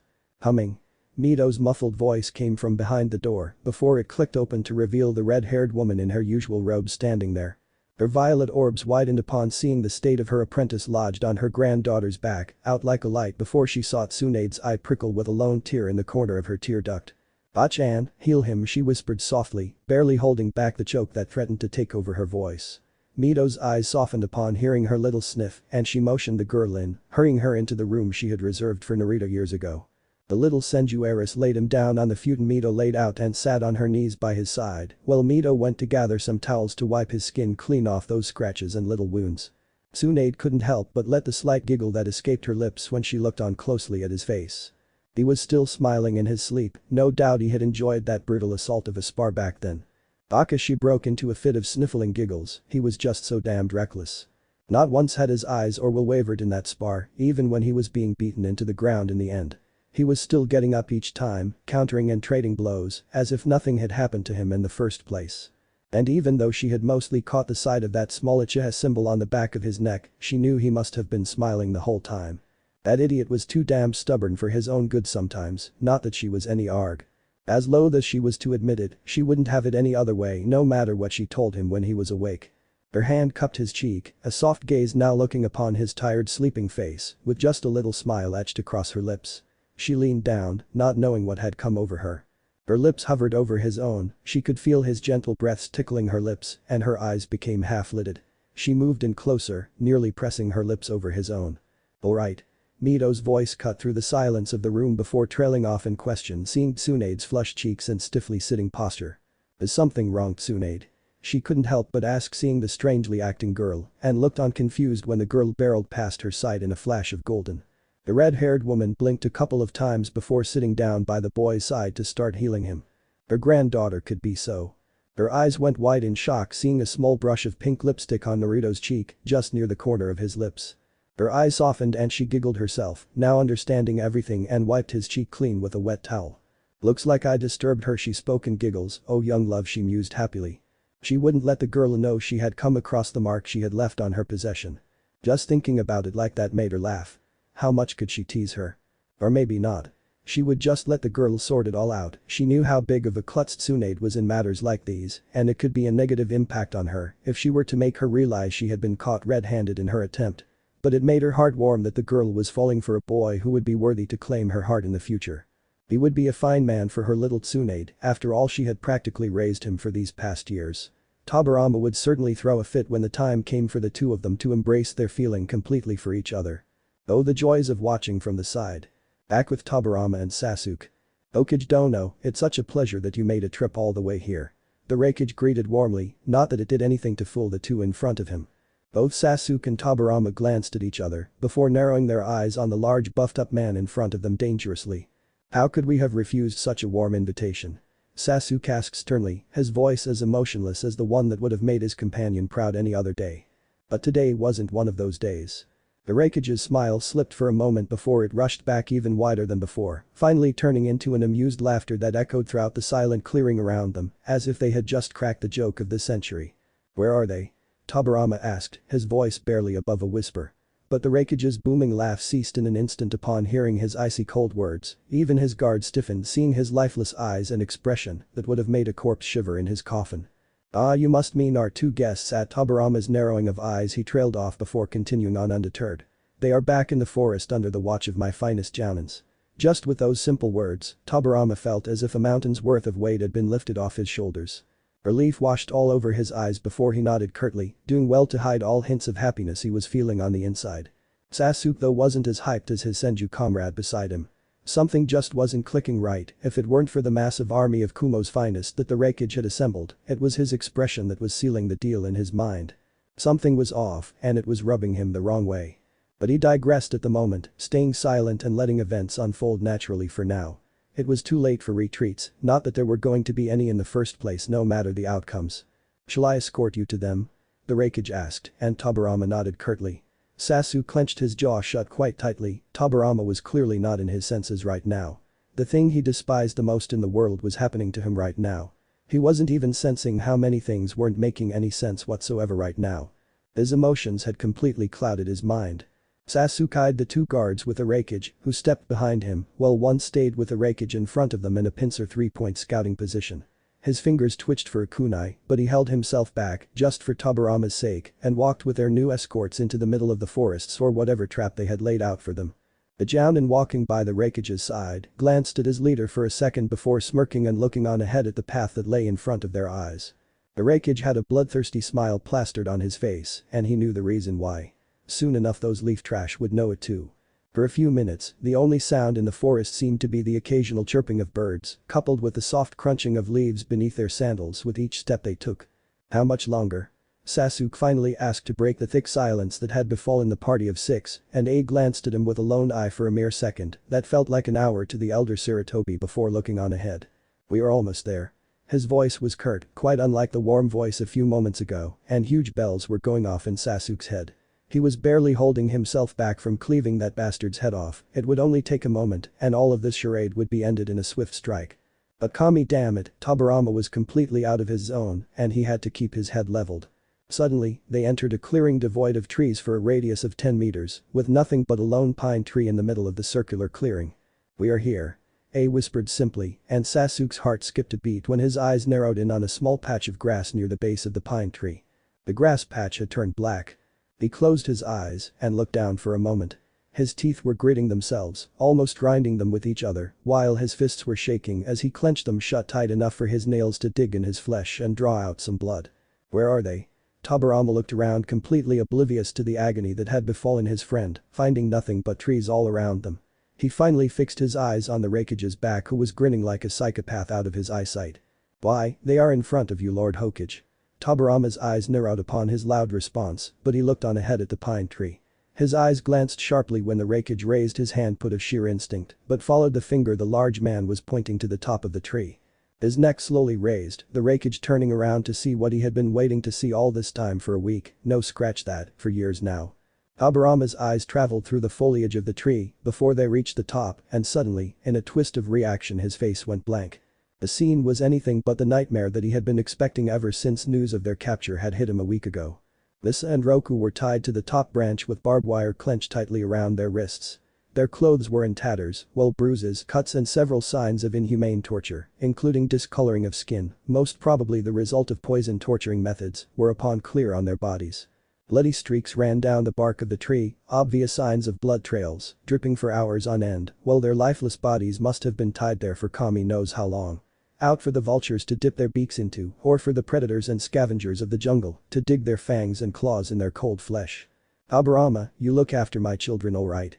You're the only one I trust their lives with. Mito is just too much like me to be considered as reliable as you." Hashirama's laughing voice, along with his stupidly grinning face, flashed into his mind when realization settled in upon his mind. His eyes widened to epic proportions as the flashbacks of Roku's childhood to finally the day he had married Misa flashed across his eyes, and a lone tear prickled the corner of his eye. For the first time in decades, his eyes started brimming with tears. The memory of a weak and tiredly smiling Misa sitting in the hospital bed flashed in his mind. His daughter in all but blood, holding a little blanketed bundle with a soundly sleeping spark of life within her arms. The warm feelings he had felt upon taking that bundle of blanket from her when she had tried to hand a little Tsunade to him instead of a violently protesting Hashirama strangled by Mito's chains, while she had laughed her heart out at the fuming man who was crying hysterically at not being able to be the first one to hold her, was still the happiest memory he had cherished in his heart for so long. Finally the dam broke, and like rivers, his tears flowed down his cheeks. He had failed. He had failed his brother, he had failed Mito, he had failed Misa and Roku. But above all, he had failed Tsunade and Milwaukee. How would he stand in front of her? Tell her how powerless he was while he still breathed breath and buried her parents right in front of her eyes? How would he tell little Milwaukee when that toddler would ask where his mummy and daddy were and when they were coming back home? Ahahaha. Finally, I've done what countless others have failed to do before me. Raikage laughed a full-blown laugh, seeing tears drop from Tobirama's chin and wet the grass near his feet. All the while his horror-stricken face stared at the two hung bodies on the tree in a trance. "I've broken the iron will of the Nidame Hokage," the man said to have absolutely no emotions, cries in front of us like a pathetic infant, "all due to the fruit of my efforts, and look finally he realizes his place." He chuckled hilariously, and Sasuke shook in pure fury when Tobirama fell down on his knees with the last of his words. But no one had expected what happened next. The two Jounin behind Tobirama, going in to restrain the fallen man, flew back like rag dolls and straight into the trees behind them with large slams to their heads. The ground around Tobirama cracked, his body bursting forth with a sheen of purple chakra that exuded a pressure upon the clearing like none its residents had ever felt in the entirety of their lives. Sasuke turned to Tobirama, a look of startled disbelief etched upon his face, only to be shocked even further seeing Tobirama's violent change of expressions. He had been his friend for more than 3 decades now, and never before had he seen Tobirama angry. But right now he was beyond angry, or even furious for that matter. The man was absolutely livid. The insane bloodlust he was letting out made the 3 teams of Jounins shiver in their hiding spots upon seeing the flashes of deaths pass through their visions. The aura of the man was making them feel as if they were back in their genin days again. He was showing them the power of a true Kage right now, and the difference between their strengths had never been made more pronounced at this ever before. Tobirama's hand raised, coming towards his chest at blazing speeds that made the Raikage and the Jounin still standing by his side jump back on instinct from the delirious man on instincts of self-defenses within their veteran subconscious minds. His palm clenched the metal armor protecting his chest, clenching its alloy into a twist as if it were made of simple cloth, and the bindings near his shoulders broke making the armor fall loose from his right shoulder. He tore apart its other end by pulling it forward as if it were made of simple cotton and threw it aside swiftly. He put his foot forward with a small thump that was as clear as a bell to everyone in the vicinity, and his chakra spiked with his movements when his other hand went down to his hip to grab his trusted blade's hilt and pull it out from its holster. The blade blazed to life, its yellow lightning cackling with the intensity of a lion in harmony with the blue lightning that now surrounded its wielder, Tobirama Senju. He put his palm upon his raised knee for support to stand up. And once more his chakra spiked once again with each and every breath of his movements. Even Sasuke took a hesitant step back when Tobirama stood up fully and his hair flailed around wildly, along with his chakra sheen that had formed a small vortex around his body. I swear his whisper made every pair of eyes snap to attention at him. Sasuke gulped softly, he had forgotten how powerful Tobirama really was after years of the two staying silent. Especially if the opponents he was facing ever managed to rile him up. But these fools had woken up the beast. No beasts, was more like it. He himself spiked up his chakra to allow a code of pure blue chakra, nowhere near as dense or powerful, but almost comparable to the man in terms of quantities as Tobirama's, to let out of its confines and match his friends for what was to come now. On the blood of my ancestors and forefathers that runs through my veins. I swear on my honor as a Senju, not one of you here raised his blade up to the rakeage to assert his point to everyone, with a glance of death flashing in his eyes, which was met by A's own furious ones equally spitefully. And I mean none of you will leave this place alive. You'll all wish for death by the time I am done with you. Mark my words, for they shall be your last. His stern statement made each of the Cloud Ninja's blood run cold, while Sasuke merely smirked, a feeling of nostalgia washed over him when he too unclicked his chest plate and threw it aside. Those would only get in their way today. The Cloud Ninjas could feel only one outcome from this battle, be it theirs or for their foes. And that was death. Of Tobirama and Sasuke.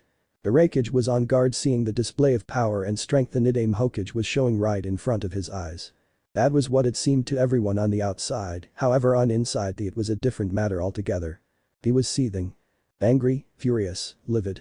Words weren't enough to describe the amount of contempt he felt within the confines of his heart at that very moment. His plan had been perfect, he had broken the iron-strong will of the Tobirama Senju, and all that had remained was to finish him off while he was off guard. On his knees for Kami's sake. But these idiots he called his precious elite jounins apparently didn't even know how to execute a simple assassination fluidly for that matter. And they were the best he had to offer, it would have been a laughing riot had someone recited these events in front of any one of the other villages. His teeth grinded themselves, his eyes furiously staring at the man he loathed with his very being at the present moment of time. Tobirama Senju. How he hated that name. Just the sound of it made his blood boil to epic proportions. His eyelids slowly fell to make a small blink, but he hadn't expected what happened a moment later. Just as those eyelids flickered open in the fraction of a second, there stood only Sasuke within his field of vision. Where the hell? Grr. His sharp ears picked up on the sounds of some wet gurgling, only to peer behind Sasuke and see Tobirama standing behind the jounins, the ones who had dared to stab him in the back, while he let the kunai lodged in the back of their skulls free from his grip. Both pairs of the victims' eyes rolled back into their sockets while they started falling face first on the ground, as if the strings holding these puppets had been severed with that lethal blow.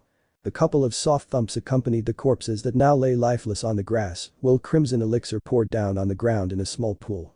A moment of silence ran across the clearing, none of them realizing what had just occurred in the matter of seconds, a minute at the most. 1 minute. It was all that was needed to extinguish two of Cloud's finest to their afterlife by the experienced and non-hesitant, absolutely stone-cold hands of the current Senju clan head in the midst of a crowd of enemy jounins and the Raikage himself. Finally, realization started seeping into the Raikage's eyes while his eyes widened comically. In pure and completely unclouded fury, a nerve bulged upon his temple when he finally barked out his first order. Take him down. He roared loudly, and those 3 words were all that were needed for all hell to break loose. Tobirama flashed back to the marker he had placed on Sasuke and stood by his side almost instantly. His companion had been the only one who had noticed him placing his Horatian seal on the tree when they were entering the clearings. He was out of his senses, not his reflexes. After years upon years of staying on guard in numerous life and death situations, it had almost become a natural habit of his to place markers whenever he entered a territory that was completely unknown to him. This was the first time he had placed it in an almost trance-like state however. And quite probably the last if he had anything to say about it. Losing sight of an enemy's intention while he was surrounded by it, it was unsightly for a shinobi to be like that after the amount of experience he had amassed in the deadly field of combat alone. How many? Sasuke's voice was quick, both readying themselves seeing the leaves around the foliage within their surroundings, flickering every now and then to indicate how pinned they actually were. 13 and him. Tobirama's curt response made Sasuke nod, both watching the Raikage himself charging up his chakra while covering himself in an armor of black lightning, the most revered technique within his arsenal. Leave the outsiders to me, you take down the Raikage and that lone jounin with him. Sasuke went to flick out a kunai but stopped when Tobirama glanced sharply at him for a moment. His seasoned eyes narrowed in on the Senju's hand blurring through simple hand seals and he understood the coded message quite clearly. Rumble the ground. Sasuke's hands came up to his chest in a blur and went through a chain of hand seals that were too fast for anyone other than a Dojutsu wielder to follow. But the last seal was out for everyone to see, while his hair flailed around with his sheen of chakra, concentrating to epic proportions in preparation for his opening technique. His hands were clasped tightly in a snake seal. Earth style, he roared, slamming his palms on the ground, much to the shock of everyone. The seasoned and veteran shinobi like him, announcing his jutsu out loud in a shout, was unbecoming of their legendary statuses. Each of the Jounins stopped their flickering in the shadows of the trees. They were doing so to not come within their eyesight and in order to prepare for whatever Sasuke had in mind for them. Terraforming. He roared, and much like what Tobirama had told him. The ground did rumble. The whole ground started falling apart, a huge chunk of bedrock coming up from the tectonic shakes his technique was letting out while causing a mini earthquake within its wake. The large chunk of bedrock thrusted above made the Raikage and his Jounin jump back to dodge the insanely large piece of ground he had intentionally targeted towards them. Sasuke knew he could easily tear that boulder apart into tiny pieces with a mighty punch of his revered Black Lightning armor. But there was a catch to it, if he did go that route he'd have to risk targeting his own shinobi, standing right behind Sasuke and given his reputation, he wasn't about to be taken down by a few little stones sent flying his way. By breaking his own jutsu no less. So all he could do was dodge for now. But Sasuke's intentions were far more than what he was letting on and it was proven right when he roared suddenly. His chakra output pumped up, shaking the ground violently with his massive earth release, while the tremors increased tenfolds. And the effects were instant. The whole firmness of the ground they were standing upon a moment ago, all but shattered in mere moments. Webs of cracks started appearing throughout a large radius of 500 meters and within just a matter of seconds, the shrubbery around them was destroyed. The grassy fields made way for the bedrock chunks that threatened to overturn them in a second or so. The trees all around, including the ones that the Cloud Ninjas resided within, were uprooted like toothpicks being picked out from a moist pie. Sasuke let the jutsu down after 30 seconds and for the life of him, he couldn't help the wolfish whistle that escaped his lips upon seeing the aftermath of his actions. He still had his edge. The whole clearing was now a pile of rubble and uprooted shrubbery and trees, craters varying in depth here and there covered the land, as if a chain of landmines had just been triggered within this area. The Raikage had finally had enough and pushed away the large boulder he had held back with his arms and looked around the area for any signs of damages. His eyes glanced around sharply, seeing his shinobi coming out all around the destroyed fields like cockroaches and just as unharmed as their metaphorically referenced counterparts. All that and not even a single clean hit. The Raikage all but snarled in contempt and pure disgust, but most of all disappointment. To think a shinobi of his caliber would go to such lengths just to show. Whoever said it was for offense. Sasuke asked, feigning innocence that would have made a baby shy away from his gentle voice. Abe blinked in confusion upon his response when a small voice reached his ears. The voice of swirling water. He snapped his neck the other way, only to see Tobirama standing there with his legs spread apart while his hands were clapped together tightly. His eyes were shut to focus all his concentration onto his task, and just as expected a huge torrent of water was swirling around him in a violently grounded yet controlled typhoon. His onyx eyes snapped open a second later, the typhoon of water slowing down before crushing its waves against each other in a loud booming voice. The water rushed outwards to all sides around him, splitting into several snake-like tendrils and slithering away from each one of their obstacles quickly, with an intent to all but skewer their enemies' lives into oblivion. The Raikage and his companion were quite aware of his attack and were swift to dodge those tendrils of water while they passed by them harmlessly. But 3 of his other Jounins who were still quite dazed, or one other with a severe case of ringing ears from Sasuke's technique in his case, weren't lucky enough to escape. The water tendrils pierced their fatal organs and skewered out the other side with a complete change of color. Shouts upon shouts of unharmed Cloud Shinobi rang in the clearing upon seeing their comrades being killed off, shouts of the deceased men's names or instructions to get out of the way, the only thing their stunned minds could comprehend at the moment. The rest who were lucky enough to dodge watched all those tendrils work around the clearing like snakes once more before each of them splashed down into a large enough crater, thereby creating a newly made artificial source of water as if it were a natural phenomenon. They glared murderously at his 2 opponents, now understanding their opening multi-step collaboration technique quite clearly. It had been thoroughly planned out from the very beginning, right at the moment Tobirama had decided to take on the offensive. And those accursed bastards had pulled it off perfectly. Right in front of his very eyes. Tobirama's sudden burst of chakra, deliberately lacking any amounts of killing intent, was only meant to intimidate his shinobi into hesitating at the show of power by the man. Then, he had taken on the advantage by flashing back to his executors with his teleportation trickery to kill of his jounin in a slick movement, even further shocking them at the backfiring of their plan upon themselves. And just in that moment, Sasuke had pushed their advantage even further by planting a sense of panic with his own outshow of power, and that deliberately put out shout of his jutsu had done its trick. Thereby sending his men in a state of panic and having them run circles, all the while letting him prepare for his wide area technique efficiently. That large earth release technique with its primary target being A himself had distracted him by trying to keep away from those incoming boulders and keeping him busy trying to push back the largest one he had thrown straight at his face. All the while his panicked, half-minded subordinates had completely lost all sense of intelligence upon seeing the destruction he was wreaking and not once realizing that it would just be serving as a distraction and a decoy to daze them and cut off their senses completely. Which came to the secondary stages of their plan and their second executor being Tobirama Senju himself. That thrice damned Senju had stood aside while his partner gave him the large window of time to concentrate upon gathering up all the water he needed by transpiring the moisture from all around him. His sensors, who were too stunned and dazed by their primary attacks, had no idea what he was doing all alone in the back and out of everyone's eye shots. And then he had let loose of that swirling hell upon them and skewered down his most dazed shinobi like headless chickens and putting them in their resting places for good once and for all.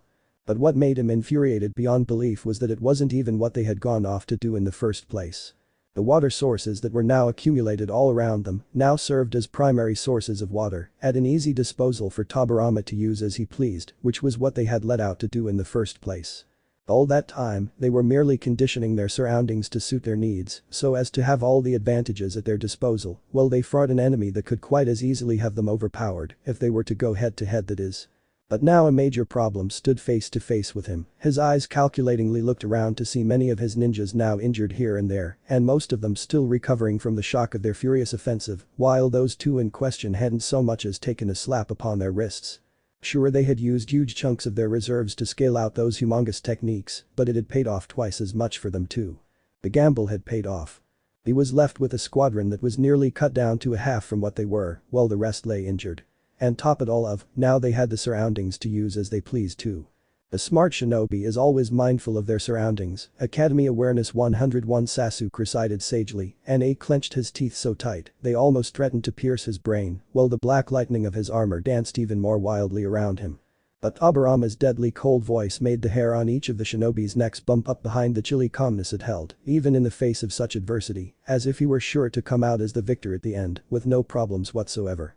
A legendary shinobi is one who turns the surroundings to suit his needs when the time calls for it. He recited Hashirama's prize quote, as if lecturing a pathetic no-name civilian child in front of him. "Why, you bastards. I'll kill you." A roared, vanishing in a black flicker of lightning and headed straight forward to cleave Tobirama's head off with his fist. Tobirama raised his right arm up in an instant, his blade flickering into life almost instantly to block the Raikage's fist. Bam. Tobirama's heels dug deep into the ground while he backed the blade with his left palm to apply all his strength to stop it in its place. His biceps strained under pressure while nerves bulged out from them along with his forehead, showing off just how much physical strength the lightning shadow must have possessed to push him so much with merely his lone fist. "Now you're mine." A snarled, raising his free fist and bringing it down to break down that sword and the bastard of a man who had made his life a living hell in the past few minutes, no years at that, once and for all. But his hands overreached and tore apart the ground instead when Tobirama all but vanished into thin air once more and appeared back at the tree that had marked his first 2 kills, lying on his feet like thrown out trash. The Raikage looked up, his eyes turning insanely bloodthirsty when Tobirama purposefully stepped upon a corpse's head, on his headband to be precise, and walked over it a couple steps to emphasize his point to the downed man even further. To show him just how far beneath Cloud was to the leaf, be it in terms of strength or of respect. With each step, the Raikage's killing intent increased exponentially. He was taunting him, mocking him. Lightning style, electromagnetic murder. Tobirama ducked under the concentrated beam of lightning that passed above his head, doing nothing more than raising a few of his hairs through static as damage, but what happened next did indeed surprise him. Lightning style, 16-pillar bind. Suddenly 4 pillars made up of pure lightning sprouted out around him in a square formation at each corner, thereby concentrating their beams on their center, the center being him, and rendering him completely paralyzed and open for any sorts of attack. He winced, feeling the beam skewering through his abdomen and most likely near his kidney, while he trembled upon feeling the electricity cackle into his nerves from the wound, while his blade slipped past his fingers and fell lifelessly upon the ground. Lightning style, now you're mine. A charged in, as blind as an angry bull at finally having the chance to enact his vengeance upon the bastard for all the horrors he had put his country through in the last great shinobi war. Lariat! He roared, thrashing his elbow to the vulnerable Senju's neck and cleaving it off clean with his elbow. Splash. Aburama's aim most likely cleaved in two, split into two parts of water and sprayed his front completely wet. Substitution. He growled out, hearing another shout from behind him. AHHH. The Jounin, who hadn't left A's side since the beginning, screamed in agony, while a cackling yellow blade sprouted out from the front of his chest. A thin streak of blood slipped past the corner of his lips while he glanced back into the deathly cold eyes staring at him unflinchingly without so much as an ounce of remorse held within its gaze. Squelch. The stoic Senju kicked the body aside harshly, flicking his blade clean of the blood that dripped from the tip of its blade and turned to hear another couple of shouts behind him. The two cloud ninjas who had attempted to restrain him and had almost been successful, as was evident by the deep gash by the side of his waist when he had substituted with a water clone but still had gotten grazed by the still forming electric barrier that tried its best to trap him. But in the end, it was all in vain. A number of earth spikes were piercing their twitching bodies that still refused to believe themselves to be dead but were quivering their left life out to Mother Nature when crimson pooled underneath them and painted the ground a deep scarlet, almost black within its wake. They shouldn't have taken their eyes off Sasuke. Aburama clenched his waist with a wince, clutching the profusely bleeding wound tightly to slow down the bleeding while glancing to his side to see Sasuke jump down by his side with a cheeky grin plastered upon his face, no doubt from the pride he felt at doing so. Slash. Sasuke's eyes saw the world spin comically and he felt his body going in a parabolic path before falling down on the ground with a thump. But his eyes widened when he saw a headless body fall down on its knees while Tobirama retracted back his arm holding the blade to his side. Next time you try to hinge into Sasuke, do not grin. Sasuke never does, not during combat. Were the last words Sasuke's head heard before light left his eyes and Tobirama glanced back to see a tattered Sasuke coming by his side with a limp while holding the opposite side of his waist as compared to the stoic Senju. And then there was one the elder Sarutobi chimed in, only then making the Raikage realize that they had all but cleaved down his jounins with as little effort as they could put out while suffering only little damage in its wake. Aburama did arch an eyebrow seeing several cuts and wounds on Sasuke's torso, especially the deep gash extending from his back and only going deeper down to the side of his waist. They had a Genjutsu user in their ranks, bastard was a censor, and a Kenjutsu user, he muttered in annoyance, wincing while applying pressure to his wound to slow down the bleeding himself. Aburama said nothing as usual and stared on straight ahead at the Raikage, who much to the two's surprise was standing there calmly and as still as a rock. A bit too calmly for one who had all but lost all his men. Wait, all his men? There were 15 Jounin level chakra signatures and 3 cage level. Which meant Aburama had no time to even let out a warning shout before he jumped aside while ignoring his wound that screamed agony to him, only for a large broadsword with a strange design, coupled with a talisman of sorts, at its end to strike down his last position.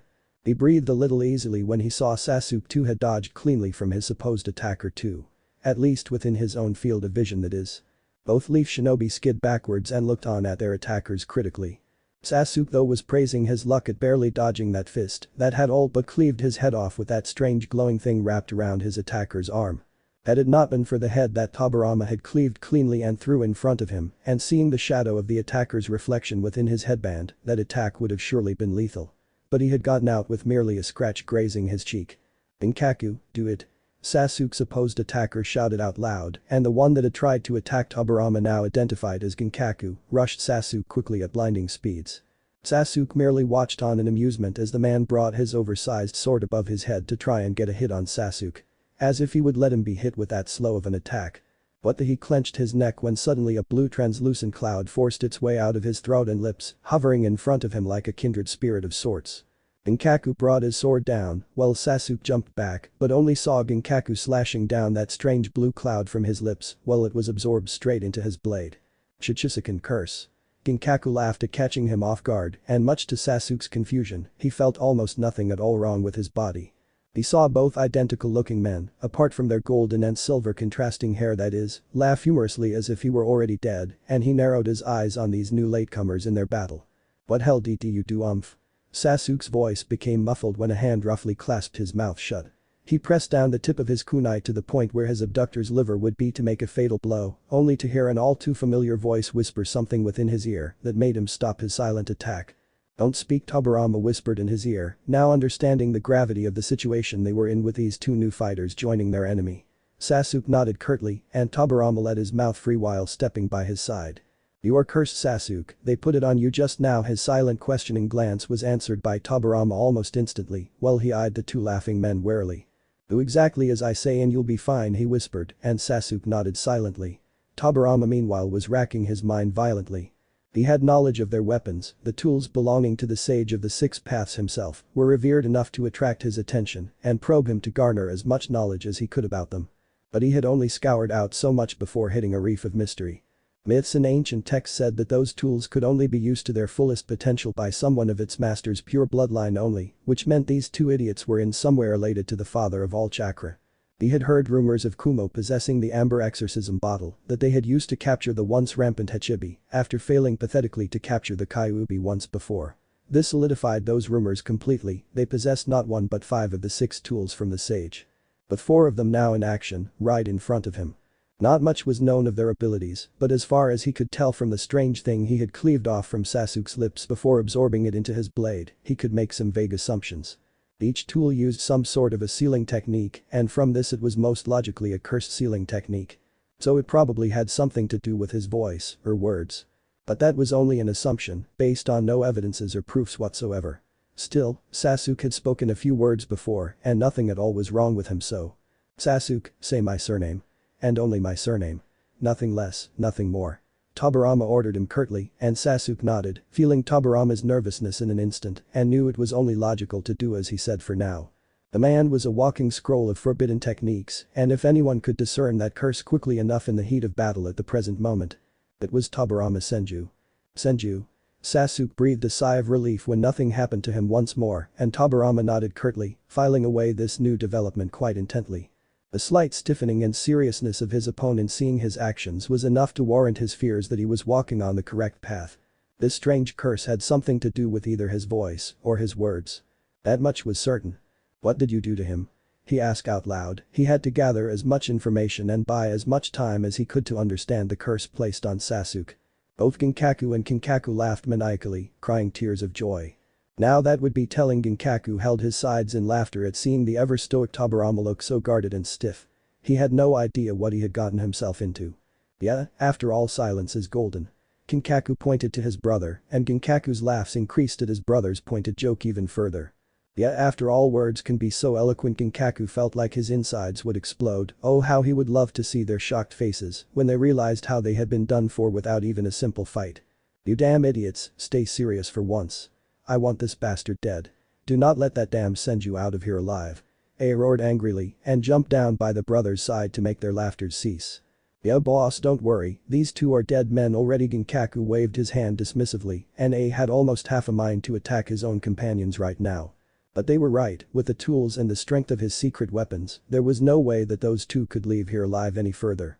Tobirama though did narrow his eyes on the silver-haired one, especially his pointed joke that had made the golden one laugh even harder.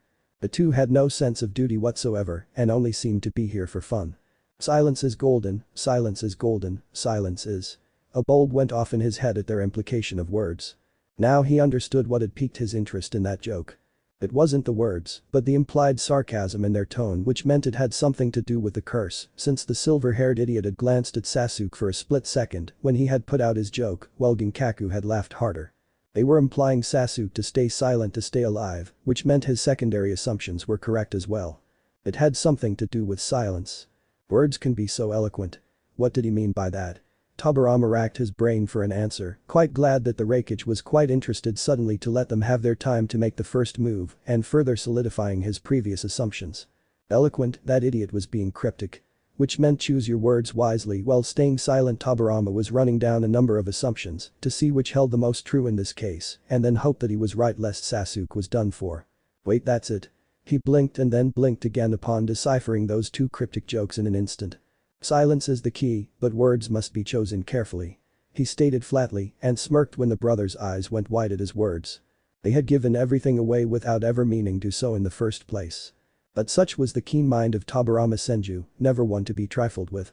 Sasuke the Sarutobi clan head looked on curiously at his only source for hope and sighed in relief when Tobirama's smirking face was within his vision. That thrice-damned Senju had figured it out already. Both parties thought simultaneously, although the feelings towards him were the polar opposites in every sense of the word. Oh, the irony. Only say Senju here cited his deduction and Sasuke nodded before Tobirama trailed off for a few seconds, as if he were counting for a moment before continuing on. Every 60 seconds. Do not stay silent for more than that, and whatever happens do not say anything else. Call me out and use hand signs to communicate, you get me? Do not say anything else, no matter what. Tobirama didn't bother for a reply, but Sasuke nodded, smirking himself at seeing the absolutely livid expressions on his enemies' faces. Tobirama could do that to people, he had quite an experience with those situations himself. He might have chuckled had the situation not been so cruel in pure amusement. I'll take the rakeage, you go for the idiotic looking too. Tobirama's voice was strict and none emotion whatsoever could be realized within his words. Inkaku and Kinkaku bristled in anger, not only had he deciphered their technique in a matter of seconds, but above all else he was dismissing them and calling them idiots, as if it were everyday news. They glared murderously at Tobirama, all but forgetting about Sasuke in anger and going in to attack the Senju with a yell of bloody murder. Earth style, Earth Dragon Bullet. Sasuke whispered within his heart to garner their attentions and take them away from Tobirama, to let him deal with the rakeage once and for all, while he himself got it over with these two clowns. The rakeage, only with his vast experience and his superior reflexes, did he dodge the slash from behind after Tobirama had mysteriously vanished right in front of his eyes. He reared his right arm back, pulling his forearm back to point out his elbow above Tobirama's head, while it glowed deep black and cackled ominously. Elbow? He brought down his dark lightning-enhanced elbow strike, but Tobirama vanished again, this time the rakeage knew where he would come to next and smirked at already knowing his only possible marker to flash to as quickly as he would have had to in order to dodge that attack. Lightning style, reverse lift. Tobirama's eyes almost bulged out of his sockets when his lightning-charged heel made contact with his wounded waist, while Lei's roundhouse kick made perfect contact with its target area as he had intended to. A silent scream escaped Tobirama's lips when the rakeage twisted his body at inhumane speeds and delivered a forceful fist, once more straight to his wounded waist, and charged out a massive pulse of electricity into his wound. His body rocketed back like a rag doll, tearing its way through a huge pile of rubble and leaving a 30-meter streak in the large pile of mountainous rubble filled with trees and boulders. The ever-stoic Senju blinked unfocused, his eyes showing him nothing but blurs while he tried to shake off the cobwebs within his head. His wound felt numb, much to his relief and annoyance. It meant that it had been wounded so deeply now that his brain was in shock from the pain alone. And that was the cause of his relief too, because it was only the pain that was keeping him conscious from the death blow he had just taken head-on, twice in fact. He looked down, his eyes still cloudy, but he could see a strange dark murky substance pooling down on his lap and he coughed out that same substance thickly from his mouth when it choked his throat straight onto his lap. Blood, he realized. They walked on towards the form of the downed Hokage, a proud smirk plastered on his gruff-looking face. That bastard had landed quite a deep gash on his back while he had gambled all in his last strike. But it had paid off, the Senju would be dead just by bleeding out in a few minutes, way under half an hour at most. And that was only if he was lucky. His smirk only widened seeing Tobirama's fallen head, while his eyes went back to the sword that was lying a few feet away from him. An idea formed in his head, it would be a fitting end to a swordsman to die by his own sword, right? He mused and grinned evilly, an insane look flashing across his eyes. Meanwhile, Tobirama was only focused on trying to regain his bodily functions back as much as he could. His nerves still twitched from the huge electric load they had suffered, but his index and middle finger were coming around within his left hand and he could feel a bit of sensation in his neck too. But his eyes were still misted. Ahhh. He screamed in agony, the Raijin no Ken, his own sword piercing his left shoulder a hair length above his heart on purpose to make him scream more while he died his pathetic death like the dog he really was. Tobirama on the other hand was quite glad for the new wound, his eyes had been restored to focus and his neck was now in the perfect position too. Slowly, he raised his index and middle fingers on his right hand to hold up a shaky half-ram seal upon his thighs and glanced up straight at the rakeage while his lips pursed together with a small opening as if he were going to let out a small whistle. Water style, he winced when the rakeage kicked his wounded waist once more in a harsh kick but kept all his concentration upon his last gathered chakra. Water senbons. He screamed inwardly when the rakeage pressed his foot even more upon his waist to increase the pain tenfold, but he let out 2 water senbons from his lips before his concentration broke. But that was all that he needed as his couple of senbons were straight on the mark. Ah, my eyes. The Hokage's blood-curdling screams rang across the clearings while he clutched his eye sockets in agony and in vain. His eye sockets were now flowing rivers of blood while he bled at 4 times the speed of Tobirama's own wounds. He had been overconfident in his victory and had dropped his guard while he had let his opponent breath even when he had the chance to kill him cleanly with a single strike. The man's hunger for theatrics had costed him dearly. Tobirama's eyes widened when he saw the Hokage stand still and try and make his way towards him like a blind man. "Move," he whispered in his mind, trying to move anything and everything that he could at that moment of time. A streak of horror ran down his mind when he saw the Hokage take another 2 steps at him while clutching those bloody rivers that were once his eyes. "Move it," he thought, frantically trying to get a little sensation back in his arms to have at least some protection from that blind yet dangerous man. A single strike and he would be dead. No, not yet.